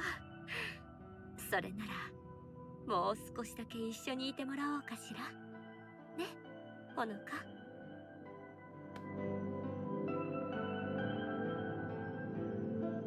She gives an indulgent smile as she clasps my hand with her own. Staring into my eyes as she does, I smile, or try to. But my eyes are so barely free of tears. I'm reminded of those words spoken in the cemetery, where one avoided company, the other adored it. She lived for the attention of others and charmed everyone she met. There's no doubt that those two are truly related. Yonahara knows her too well. How Yonahara could do this to her own sister, I don't understand. No matter the reason, one walks free and the other languishes in a cage. For Yasue, my life will appear a momentary flicker. No matter how deep our love, I can't free her nor raise a hand to Yonahara. Our time together will be but a blink in her lifetime of solitude. Why did that stop so abruptly? Whether in my world or hers, I can't save her.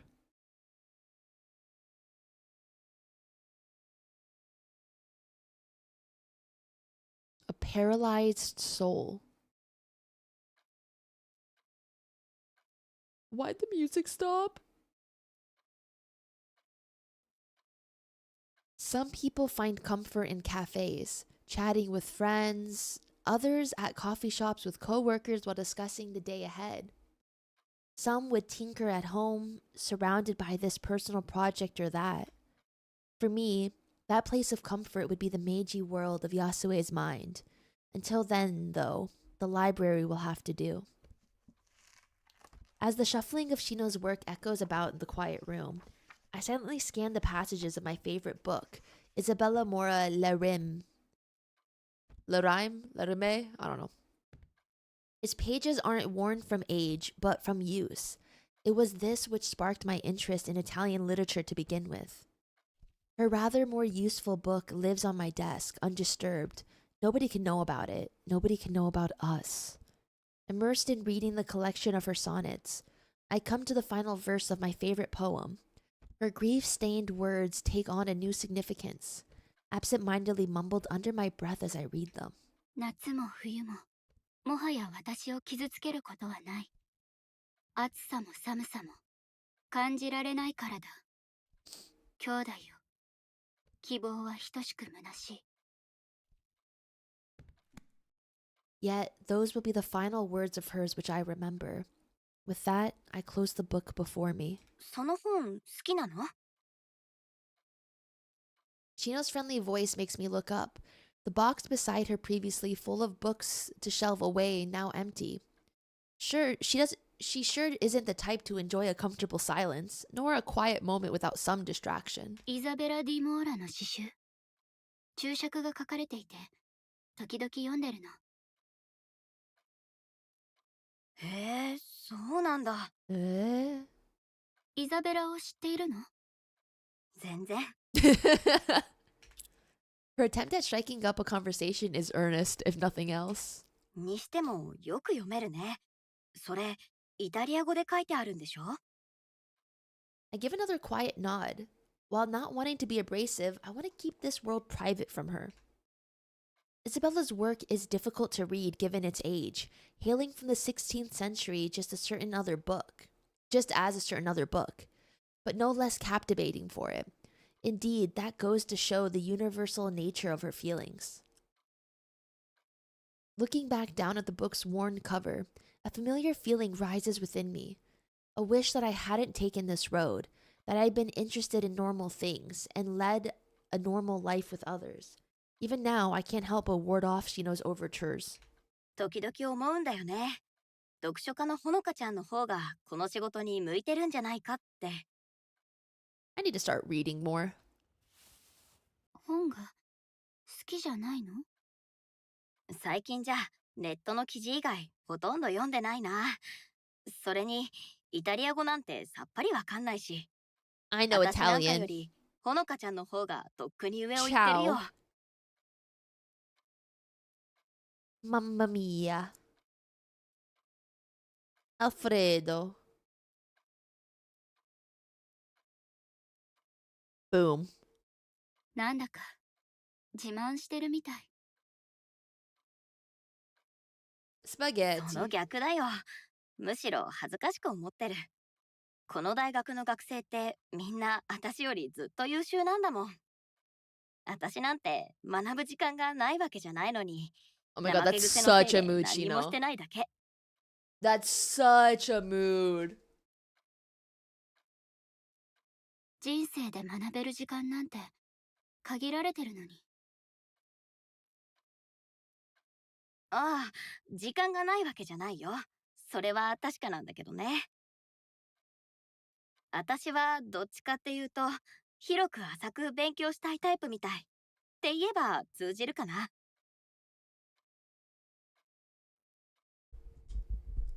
Shino and I are really nothing alike. Oh, why is like that white noise thing? Do you guys hear that?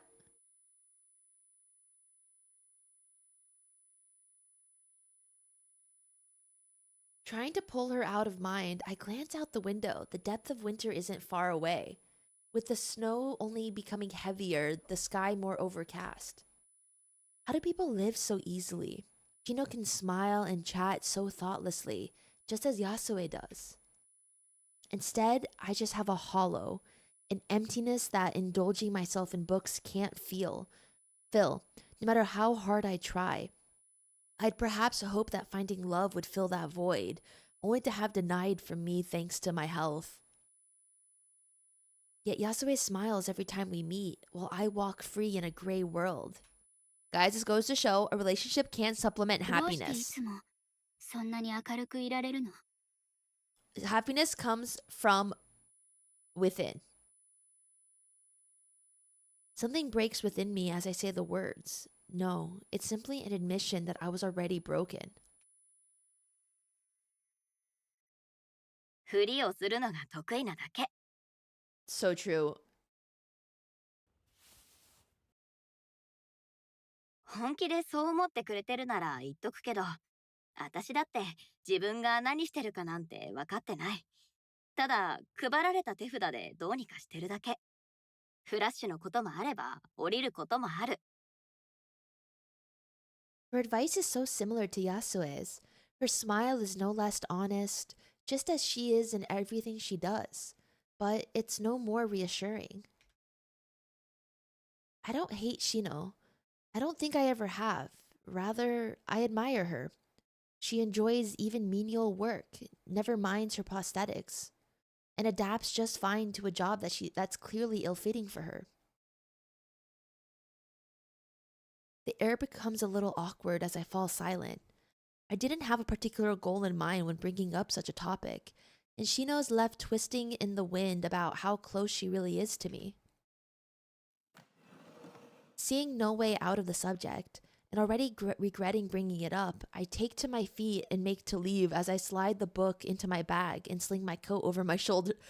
Honoka, every time it gets awkward, you can't just leave. Girly pop, we need to figure out how to do a proper end to conversations. We need to work on this. 変なことを聞いてごめんなさい。深い意味はないの。今日中に済ませたい用事があるから帰るね。気にしてないよ。じゃあね、ほのかちゃん。Honoka-chan. また。 It feels weird to have her address me by name. Already feeling restless from anxiety, I quickly shuffle myself out. As I glance back on the way out the door, I notice Shino already playing on her phone. My existence to her, too, will be nothing but a fleeting moment.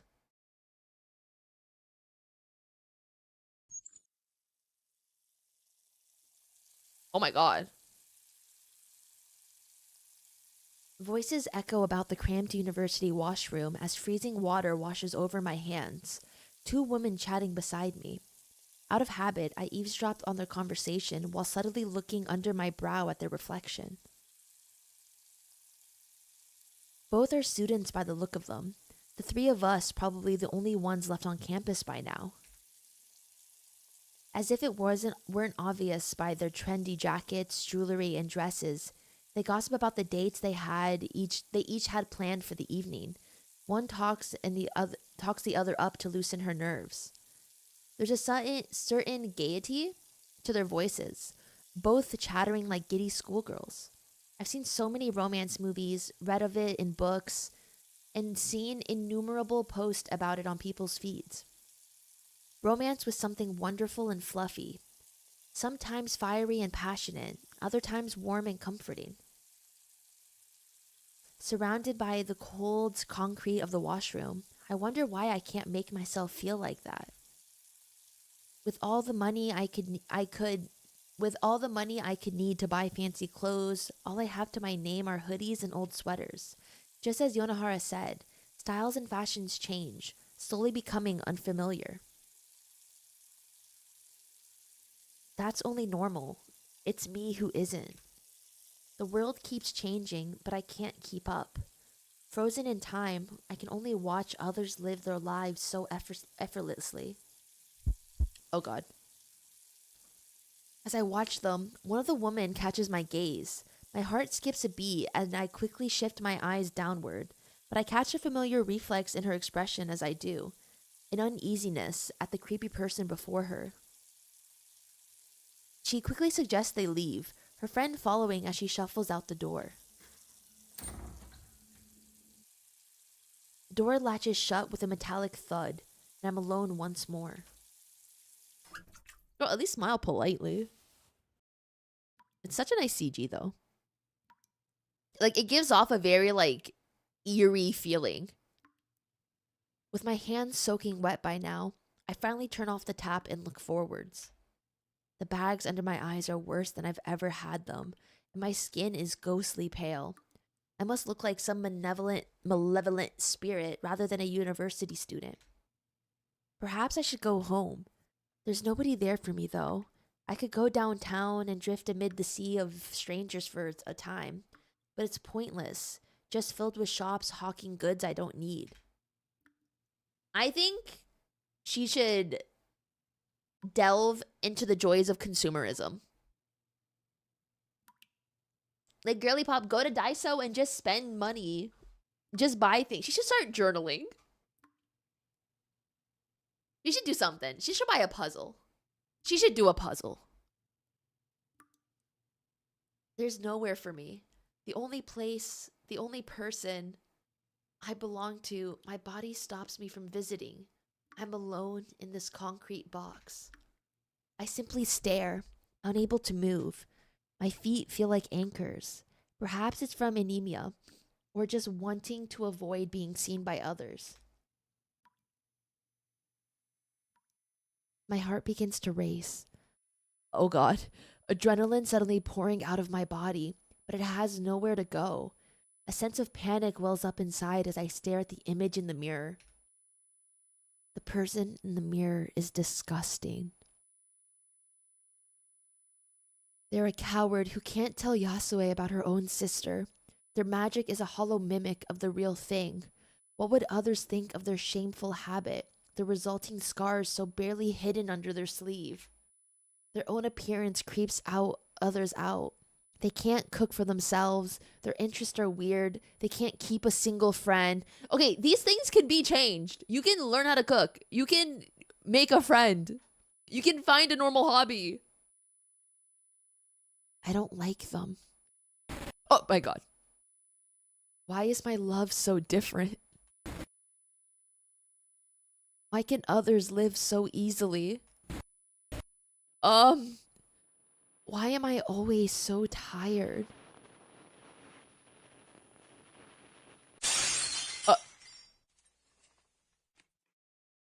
Um, in one shudder of the train, that unknown person died. Nobody knew nor cared as they buried themselves in their phones. Once the blue tarp was draped over them, they ceased to exist. It was as if they'd never existed in the first place. For me too, would it be so bad if this paralyzed soul ceased to exist from this world?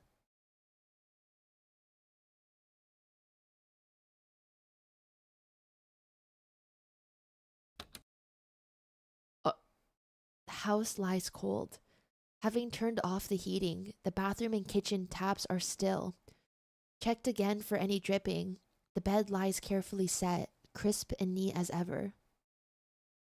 Standing in the living room after my last round of checks, I'm confident that nothing will present a problem for those who come after. Honoka?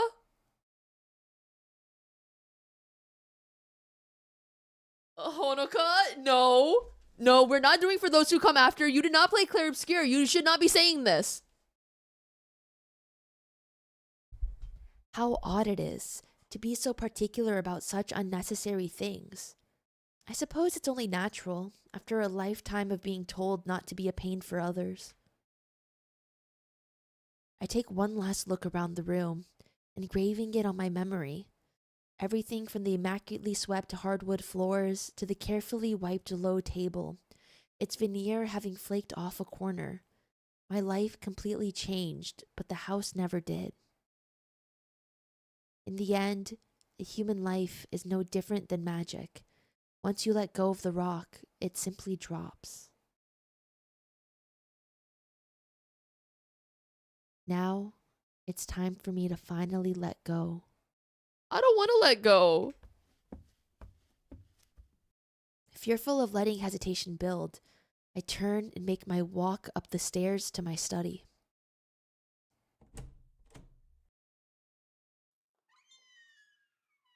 Wait, has this music box always been here? I feel like there's like a shining light on there for some reason. What a mess this room is in comparison. Assorted notes lie strewn around the book in the desk center, still open to the page on transference. The floor is tarnished, wine-dark stains punctuated with dusty remnants of chalk circles and glyphs. Okay, Honoka, no, you can't end it because, like, you diminish the resale value of your home. Like, your blood stains are on the floor. So you need to stay alive because no one else can live here because your blood is on the floor. I think she should play Clair Obscure. I think she would benefit a lot from Mael's POV.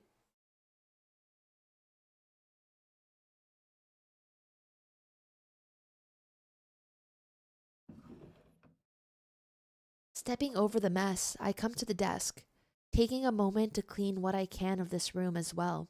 I pull open a drawer and place my laptop inside, followed by the paper, reminders, and bookmarks. I've little need for them after this. My last job done, I put my fingers on the book's page. These words started it all, and will now serve to end it all. Taking the chalk from beside it, I crouch and begin to carefully draw the intricate patterns. The tapping of chalk on wood is almost rhythmic, echoing about the small study as if on a classroom's blackboard. Mina would be the most chaotic neutral character imaginable in game. Why? I mean, I agree, but why? When I played Dispatch, I basically got that option. They said, we never knew what you were gonna do. Like, I had absolutely no moral like guide. I was just choosing what I wanted at that moment in time.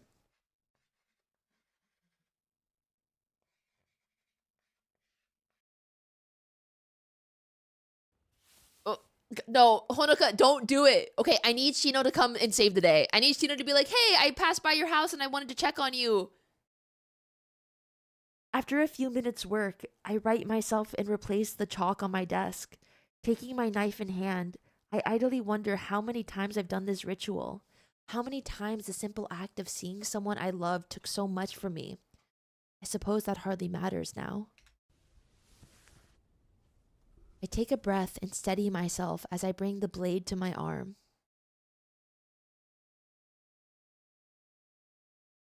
To give myself one final moment to back down, I take one last look around me. Oh, the teddy bear's in the corner. Wait, I'm blocking it. Look, the teddy bear that Shino gave us. It's there in the corner. No. This house has seen the laughter of my friends during visits, the chatter of mom and dad as I returned from school, birthday parties heard throughout the rooms, and get-togethers with relatives bringing their gossip and stories.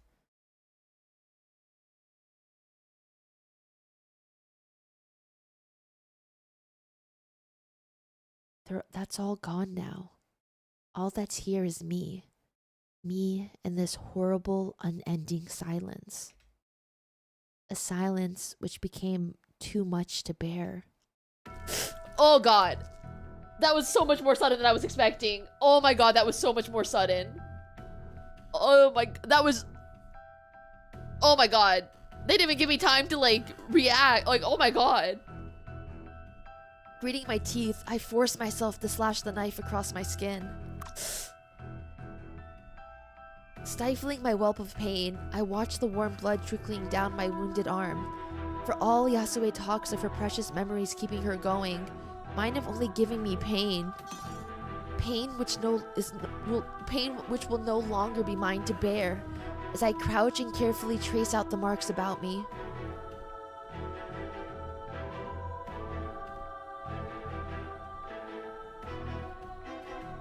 Coming to my feet, I already feel the magic taking hold earlier than it ever has before. Perhaps in my last moments, I finally found the true strength of my hollow magic. Practice makes perfect, I think to myself in dark amusement.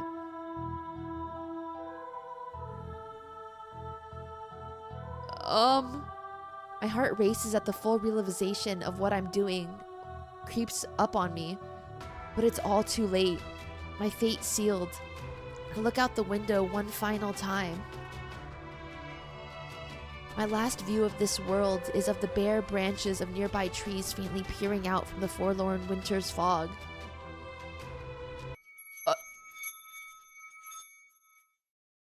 Then it's gone.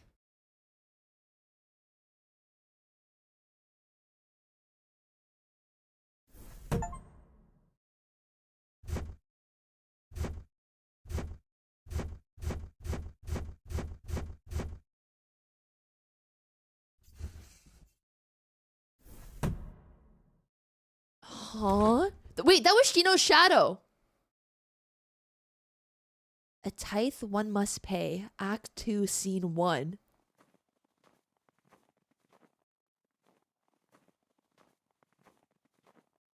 Huh?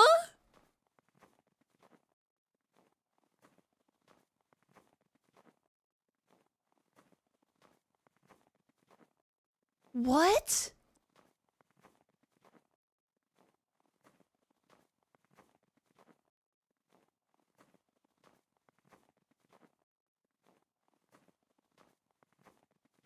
Okay, we're gonna do a giveaway now. But what the heck? Seriously, what the heck just happened? Okay, guys, exclamation point Yuri if you want a copy of the game and you can appreciate or you can get this sadness.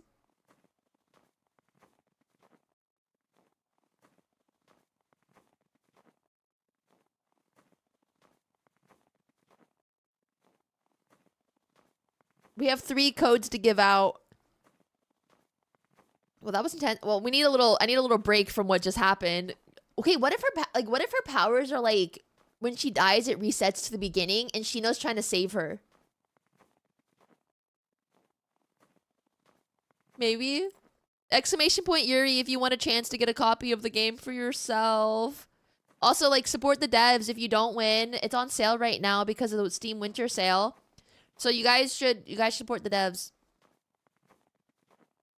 Yeah, it's 25% off if you don't win a copy of the game. Exclamation point Yuri if you want a chance to win.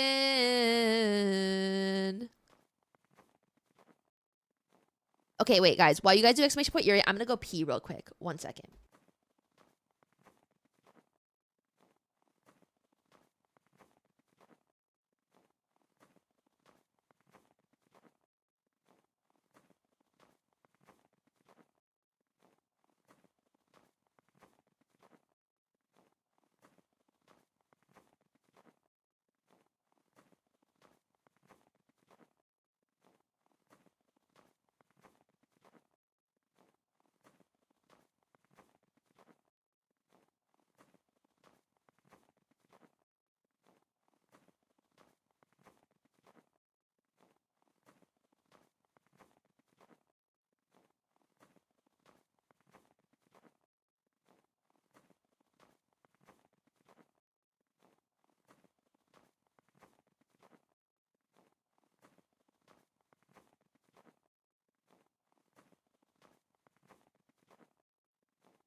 Okay. Wow, I really did just leave you guys in silence, huh? Okay, yeah. Exclamation point Yuri if you guys want a chance to win a copy of the game. We have 3 codes to give out. Along with our thoughts. Yeah, sorry about that, gamers. Yeah, exclamation point Yuri. You can win it. You can get the code, give it to a friend, or like, you know, you can buy the game to support the devs. You thought the stream died remote? No, sorry, I had to go pee. I should have put music on. I forgot about it. But exclamation point, Yuri. The voices. The voices. Okay. Silence was funnier. Oh, ad starts in a minute. Okay, we'll snooze it. Okay. 10, 9, 8, 7, 6, 5, 4, 3, 2, 1. Lady Potted Shades bathwater. 1. Smarty 5. Congratulations, you are the first person to win a code today. Speak now or forever hold your silence. Also, make sure your whispers are open. Mina cheer, yay! Wah, wah, wah, wah, wah, wah. Here, please make sure your whispers are open or DM a mod first, and so that you can get your code. Congrats, yay! Wow, wow, wow, wow, wow. Okay. Next winner. We have 2 more codes. 2 more codes to give out. I love Mina Cheers, one of my favorite emotes. It's so freaking cute. Okay. Exclamation point Yuri, guys. We got 2 more codes to give out. I could probably do 1 more act and then I'll probably head out. So we'll probably do like the first act of, or the first scene of act 2. And then I'll probably head out for the day. I meant scene, yeah, not act. The acts are actually pretty long. Exclamation point Yuri, you guys. Exclamation point Yuri. We have 2 more codes. 2 more codes. Yeah, I was like bold today. I know. I have less than an hour. Okay. 10, 9, 8, 7, 6, 5, 4, 3, 2, 1. Sai Chrono. Are you here? Sai Chrono. Sai _ Chrono. Speak now or forever hold your silence. You won a Yuri while reading a Yuri. It's Yuriception. Merry Yurimas. Congratulations. Please make sure your whispers are open and or message a mod first so that you can get your code. Congratulations. Also, I really like your icon. It's really funny. It's cute. Congrats. Woo. Wow, wow, wow, wow.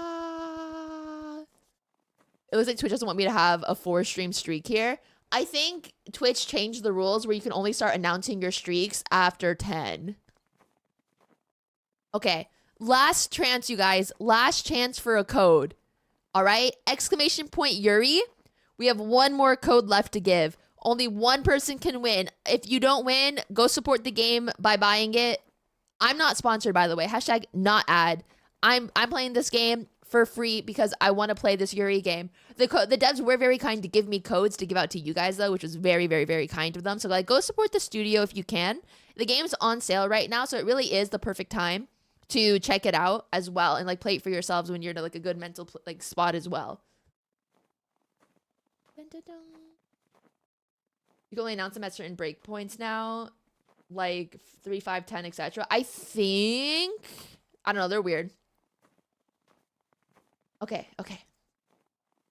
10, 9, 8, 7, 6, 5, 4, 3, 2, 1, and go.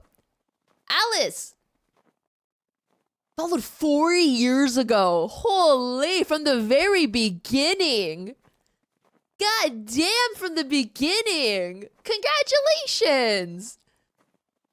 Congratulations on winning. Please make sure your Twitch whispers are open.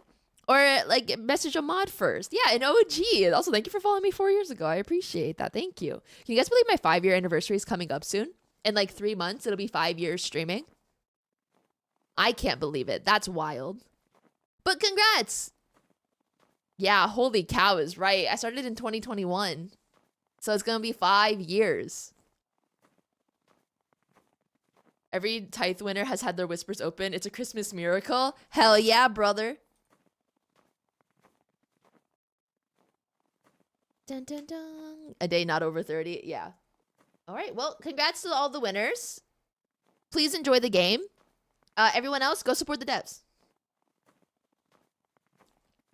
The 5-year anniversary, we need to bring back the hot dog. No. All right, now it's back to the trauma. I want to know why Shino's shadow was there. With like all the closing doors. A terrible chill hangs in the air.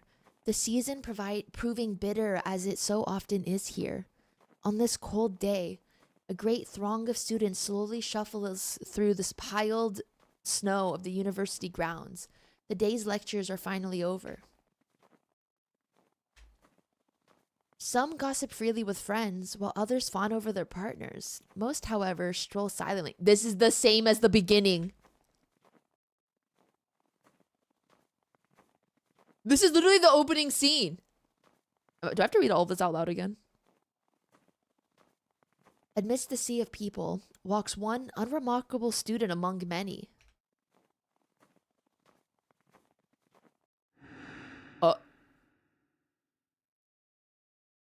Honoka Asakawa. At 20 years old, she's a humanities student in her 3rd year. Oh my god, this is like third-person POV. Academically talented, to say the least, she passed her entrance exams for Hokkaido University with flying colors. With no friends to speak of, nor classmates she keeps contact with, she cuts a solitary figure amidst the crowds as she walks to the station. Turning back from watching that reclusive woman from the library window, I turn to my new coworkers in discontent. こんなやり口であの子を操るのは気が進まないな。 Manipulating her like what? ほの What? かは操らないと決めただろう。依頼人の要望ははっきりしている。私たちが動くのは依頼人の指示があったとき。普段は監視するだけだ。What is going on?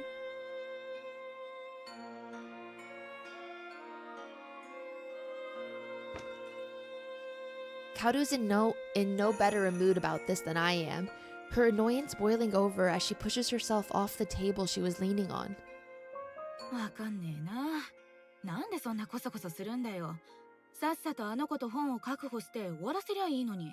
Oh, they want our book. 依頼人が。わかったって。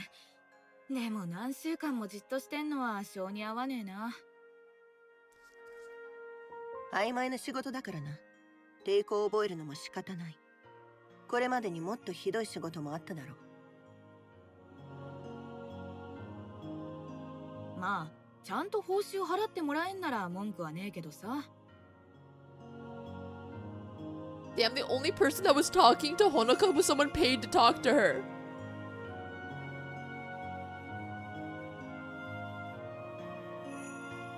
I feel bad. That's rough, buddy. Satisfied she quelled the rebellion, Tatiana turns back to me. 本当に任せて大丈夫か。探偵になったばかりだろう。Our detective agency. The only private detective agency run on the side of a bar, I'd wager. Or the only bar run to the side of a detective agency. I'm not sure which. Kaoru and Tatiana have been in this game together for a while. Years by now. I can't say I've ever tried being a private detective myself, nor played a librarian. But I'll try anything once. It's not like I don't have time. 大丈夫だよ。司書の仕事ならいい気分転換にもなるし。でもさ、なんで私に白羽の矢が立ったの？時間のあるものが必要だった。となれば私は対象外だ。静かにしていられるものが必要だった。顔でも対象外だ。ちょっと。I give a smile to the two of them before looking out the window. I suppose there are worse places to be working during a harsh winter. 悪口が終わったみたいだからもう行くよ。気楽にやりなよ、シノ。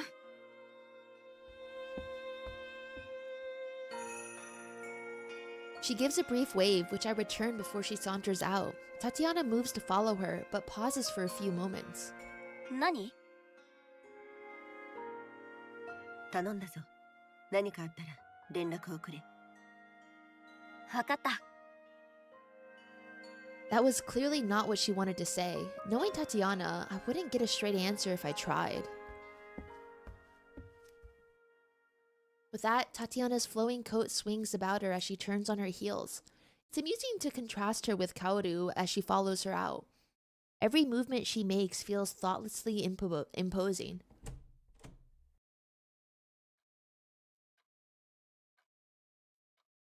Now alone with my thoughts, I look over the library and take stock of my situation. This will be my second home for the next few weeks, or months for all we know. I must admit, it feels a little lonely here.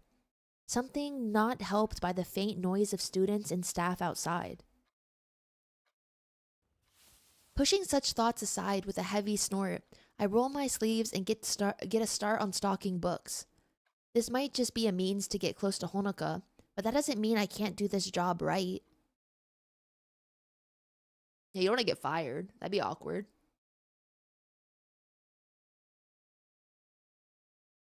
Okay, so we'll do 2 scenes because that scene was really short. The first few days of working here have been quite an experience. There are 2 main libraries on campus, called North and Central, plus a scattering of more specialized branches. This being the Central Library, it receives the bulk of traffic. I'd initially thought the library lavish, but the hustle and bustle of students and researchers during the day makes it clear that the university gets its money's worth from the place. I never thought being a librarian would be so stressful. The day's rush only makes the serenity of the evening all the more poignant. At least I have times like this to recover. The large and well-stocked library, awash in the glow of sunset, now stands empty save for me and one other. Honoka sits at one of the tables, reading quietly as I stack a box of returned books. The previous librarian left a note that she often used the library to study after hours. Why Honoka started doing this was left unsaid, but it didn't take long to work out. As always, she didn't bother with small talk before getting to studying. I'd expected her to be quiet, but not outright avoidant. I'm sure she'd be a hermit if not for lectures dragging her here. Despite keeping her ear to the ground, I haven't picked up on any rumors about her, or anything being spoken of Honoka at all. She's practically a shadow in any group she walks among, and keeps to herself in classes. I wonder if she realizes that she sticks out all the more from her efforts to go unnoticed. もっと早くに言っとくべきだったよね。付き合ってくれてありがとう。Her head jerks upward in surprise. Honoka's face shows little, but her jitters make her worried something's happened to her. 私こそ長居させてくれてありがとう。At least she's not completely blowing me off. That's probably as close to an invitation to chat as I'm gonna get. So I drop my current book in the box and walk over. Shino's cute. I take a chair and spin it about, taking a seat sideways. The chairs are more comfortable this way. She looks a little nonplussed at being practically forced into this, but I don't have much of a choice if I want to get closer to her. I find it's often the quietest people who lead the most interesting lives. Case in point, my eyes fall to the book in her hands. She's been reading that for a while, but reading the Italian title is admittedly beyond me. イタリア語を読めるの？すごいじゃん。私も言語はいくつか知ってるよ。世界とつながってるって感じがするよね。そうかも。私は単位のためだけど。The The discussion's rudely interrupted by a ping coming from my jacket pocket. Before I realize I've done so, I've plucked the phone out and have it in front of my face. A text from Tatiana. I found Honoka's social media, if you want to see, with the link afterwards. Ensuring Honoka has no way to see my screen, I decide to quickly check it out. You are so brave for checking it out in front of her. No followers. Her last post from a few years back, too. There are some posts from friends in high school, but that stopped back then, too.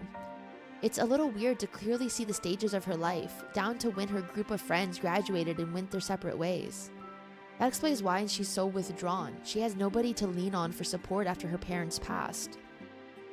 That just means I'll have to be the one to open conversations between us.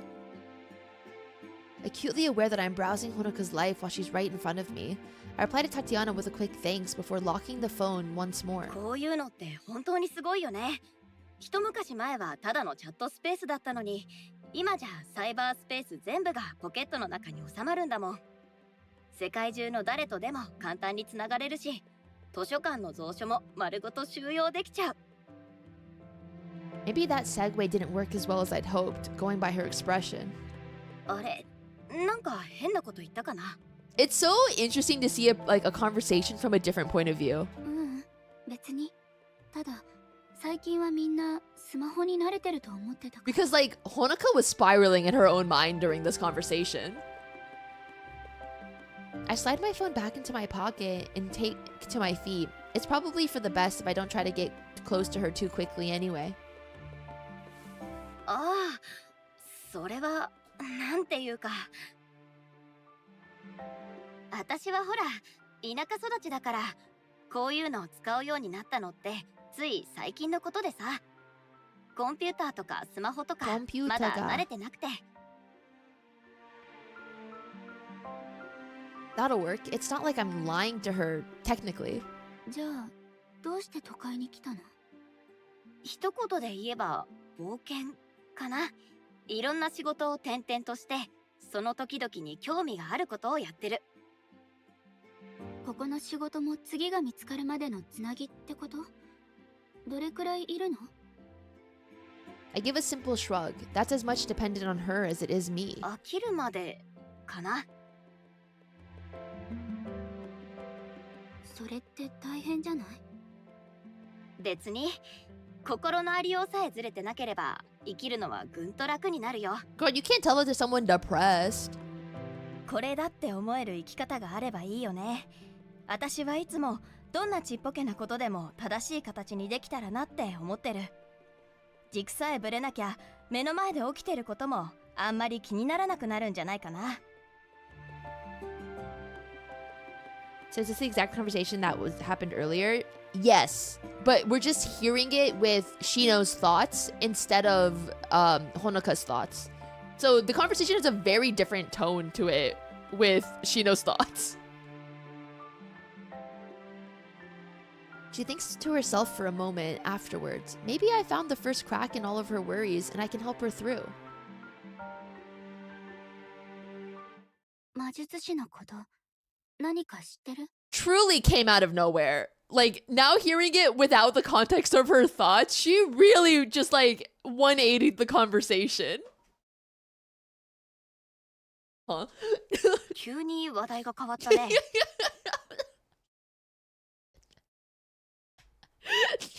ついこの前、 But at least with her thoughts, you could see the thought process. それでちょっと気になって。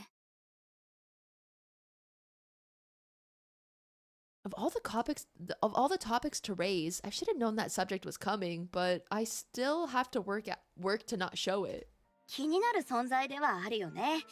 珍しいから実際に魔術を使っているところなんてなかなかお目にかかれないし。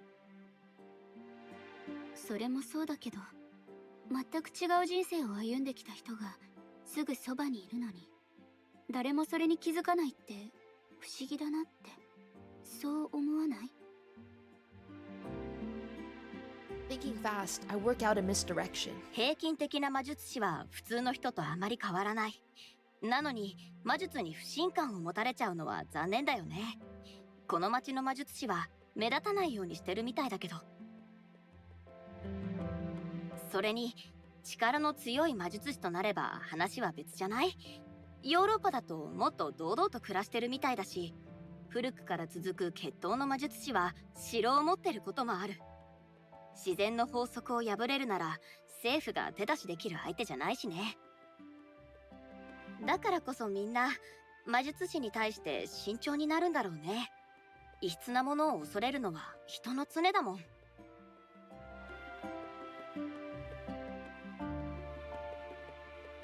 I think I managed to hide my relief as she ponders what I've said. At least she doesn't seem to think too badly of mages in general, which is more than can be said for many. More than can be said for many. Our talk has apparently ended as she gets up from her seat and slides the book she's been reading into her messenger bag. I love seeing the social awkwardness from a different point of view. I love seeing it from Shino's point of view. This is so funny. Because in Honoka, she's like, well, this conversation's over. And Shino's like, apparently it ended. もう帰るの？疲れすぎないうちに帰らなきゃ。今日も長居させてくれてありがとう。いつでも大歓迎。広い図書館で一人きり、延々と本を片付け続けるだけなんて寂しいもん。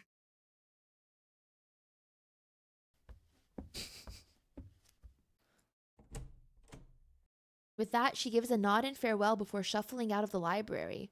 It's surprising how noticeably her demeanor shifts when she starts to go, closing off from the world once more as she leaves.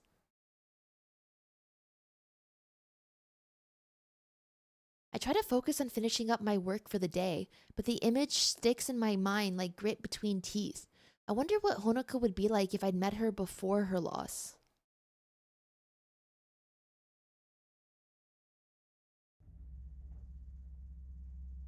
One advantage of working at the university is the easy access to a nearby station. With a short train ride practically dropping me off in front of Tatiana's downtown bar, after the now familiar elevator ride, it's only a few steps to go in.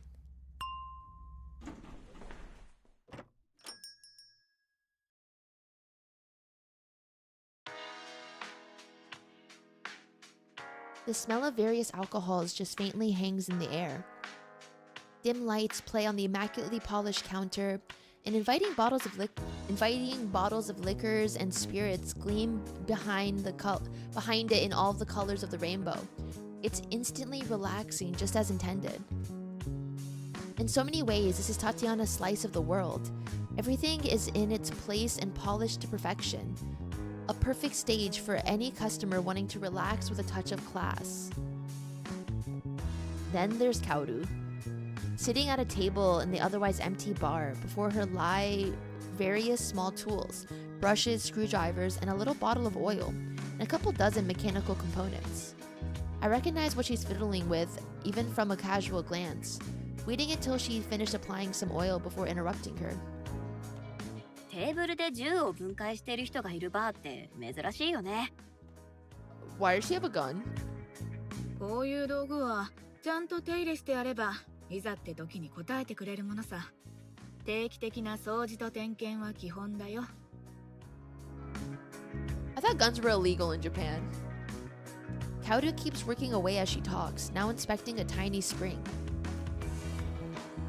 Interested in what she's doing, I take a seat opposite her, while being careful not to touch anything. その拳銃本物じゃないよね。エアガンかって意味なら違うよ。本当にいるの？私だって欲しくて用意したんじゃねえよ。こんなジャンクもののマカロフでも闇市場じゃ目玉が吹っ飛ぶような価格なんだから。つっても文句は言えねえか。調査にしくってこいつに何度も命を救われてきたわけだし。私みたいな一般人が魔術師の相手するからには念には念を入れなきゃ。I'm sure blood magic is also illegal, but I can't prove it. So true. Is blood magic illegal? Like, normally? Like for us? I've never seen a law about blood magic being illegal.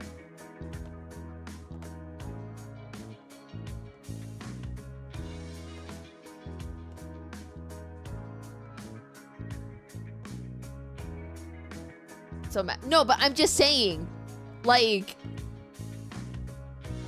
is practicing blood magic illegal? I'm not saying to do it, but like, is it legal?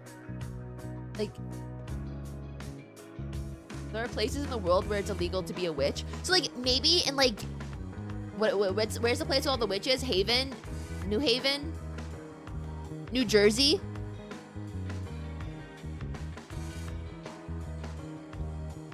You're giving the there are no rules against a dog playing basketball energy. Salem! Yeah. I'm sure it's illegal in Salem. You know, witchcraft is legal in Canada at least, but why is it legal in Canada? Jersey, I can't. Wait, where's Haven? Where's Salem? Is that like Massachusetts? Yes? Okay. The Northeast is there, it's all one state. Why is there a witchcraft law? Laws against witchcraft. Salem's in the US? Yeah, it's in Massachusetts.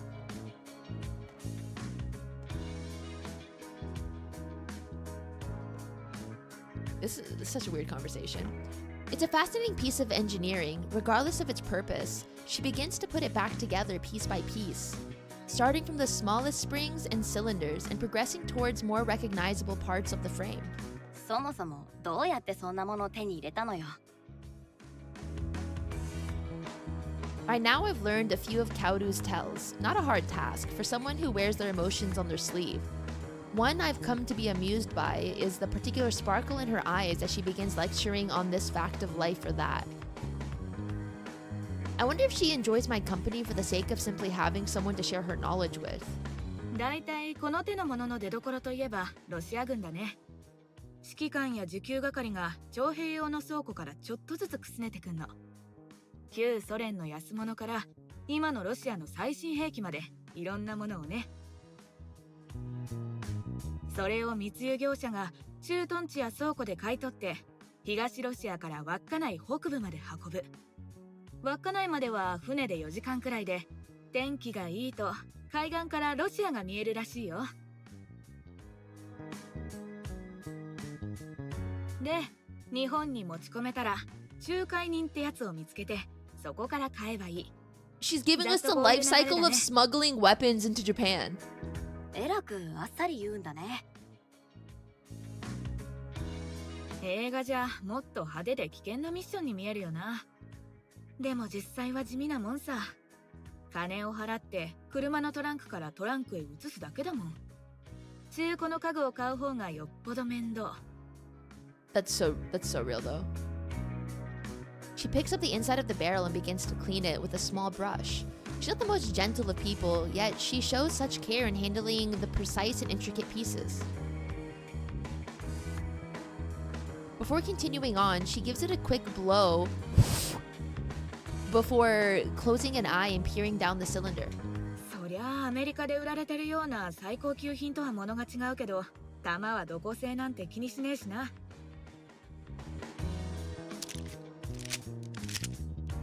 With that, she slides it into its spring and completes the mechanism for the rack. At least, I think that's what it's called. It's strange. I feel more at ease lounging about watching Kaoru putting together a weapon than I am at the library. And again, this isn't the first time I've been around such things. As the door swings open, the two of us give a casual glance to the tall figure which steps through. This might be the first time I've seen Tatiana late for anything. あれ？遅いじゃん。渋滞してたの？雪道でスピードを出しすぎたバカがまた事故を起こした。二人ともご苦労。She gives a casual glance at us before continuing on her way behind the counter, entirely unbothered by the weapon as Kaoru slowly reassembles it. カオル、カクテル作りの講座を受けるよう覚えておけ。安い講座を見つけた。お前もバーで働くといい。何それ？前にカクテル作ってやったじゃん。It's like make yourself useful. そうとも。だからこそ講座を受けさせるんだ。Not the gasp. She's gagged, bro. All Kato can do is grimace as Tatiana walks into the back room. As she looks to me for backup, I just shrug. It isn't long before Tatiana reemerges after hanging up her coat, her tinkering companion having returned to fastening the screw at the back of the grip. 客に見られる前におもちゃを片付けろ。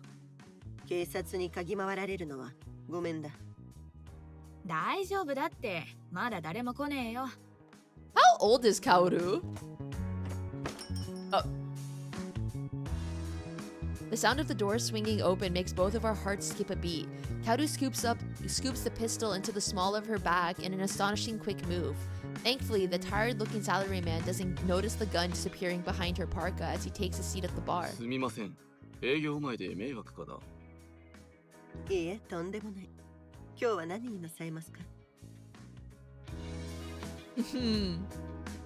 Hunched over as much in annoyance as recovering from the surprise, Kaoru let out a left quietly simmer. タチアナに正論言われるとなんかムカつく。 No, we heard an old man before, Taran.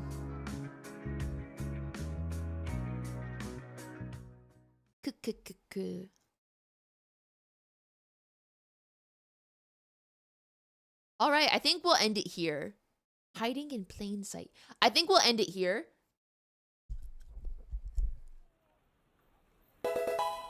During this monologue, save. On the 7th day of Yurimas, my Hoshi gave to me 7 dahlias to E6, 6 fucking 7, 5 dahlia light cones, 4 unbricked accounts, 3.0 Mina, 2 strap sisters, and 1 very lonely Honika who clearly needs help. Like, seriously girl. Stop it. Get some help. No, the way he said 6 fucking 7 killed me. Because, like, I know you meant like 6 fucking 7, but the way I hear is like 6 is fucking 7. And they just had a baby. That is crazy. That's so freaking funny. Like, good for 6.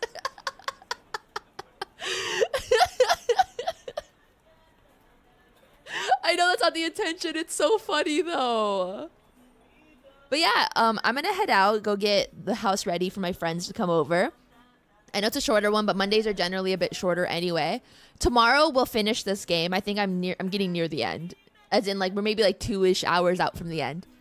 So thank you guys for the awesome stream. I hope you guys enjoyed it. I'm so curious to know what all the twists are gonna be. And yeah, support the devs. Support the devs. And I will see you all in the next one. Bye-bye. Surely drip tonight. Yeah, surely we'll get drip tonight. Bye, guys. Good night. Oh, it is not the evening. Goodbye. I have vocal cues that I'm used to at the end of every stream. Bye, guys. I'll see you tomorrow.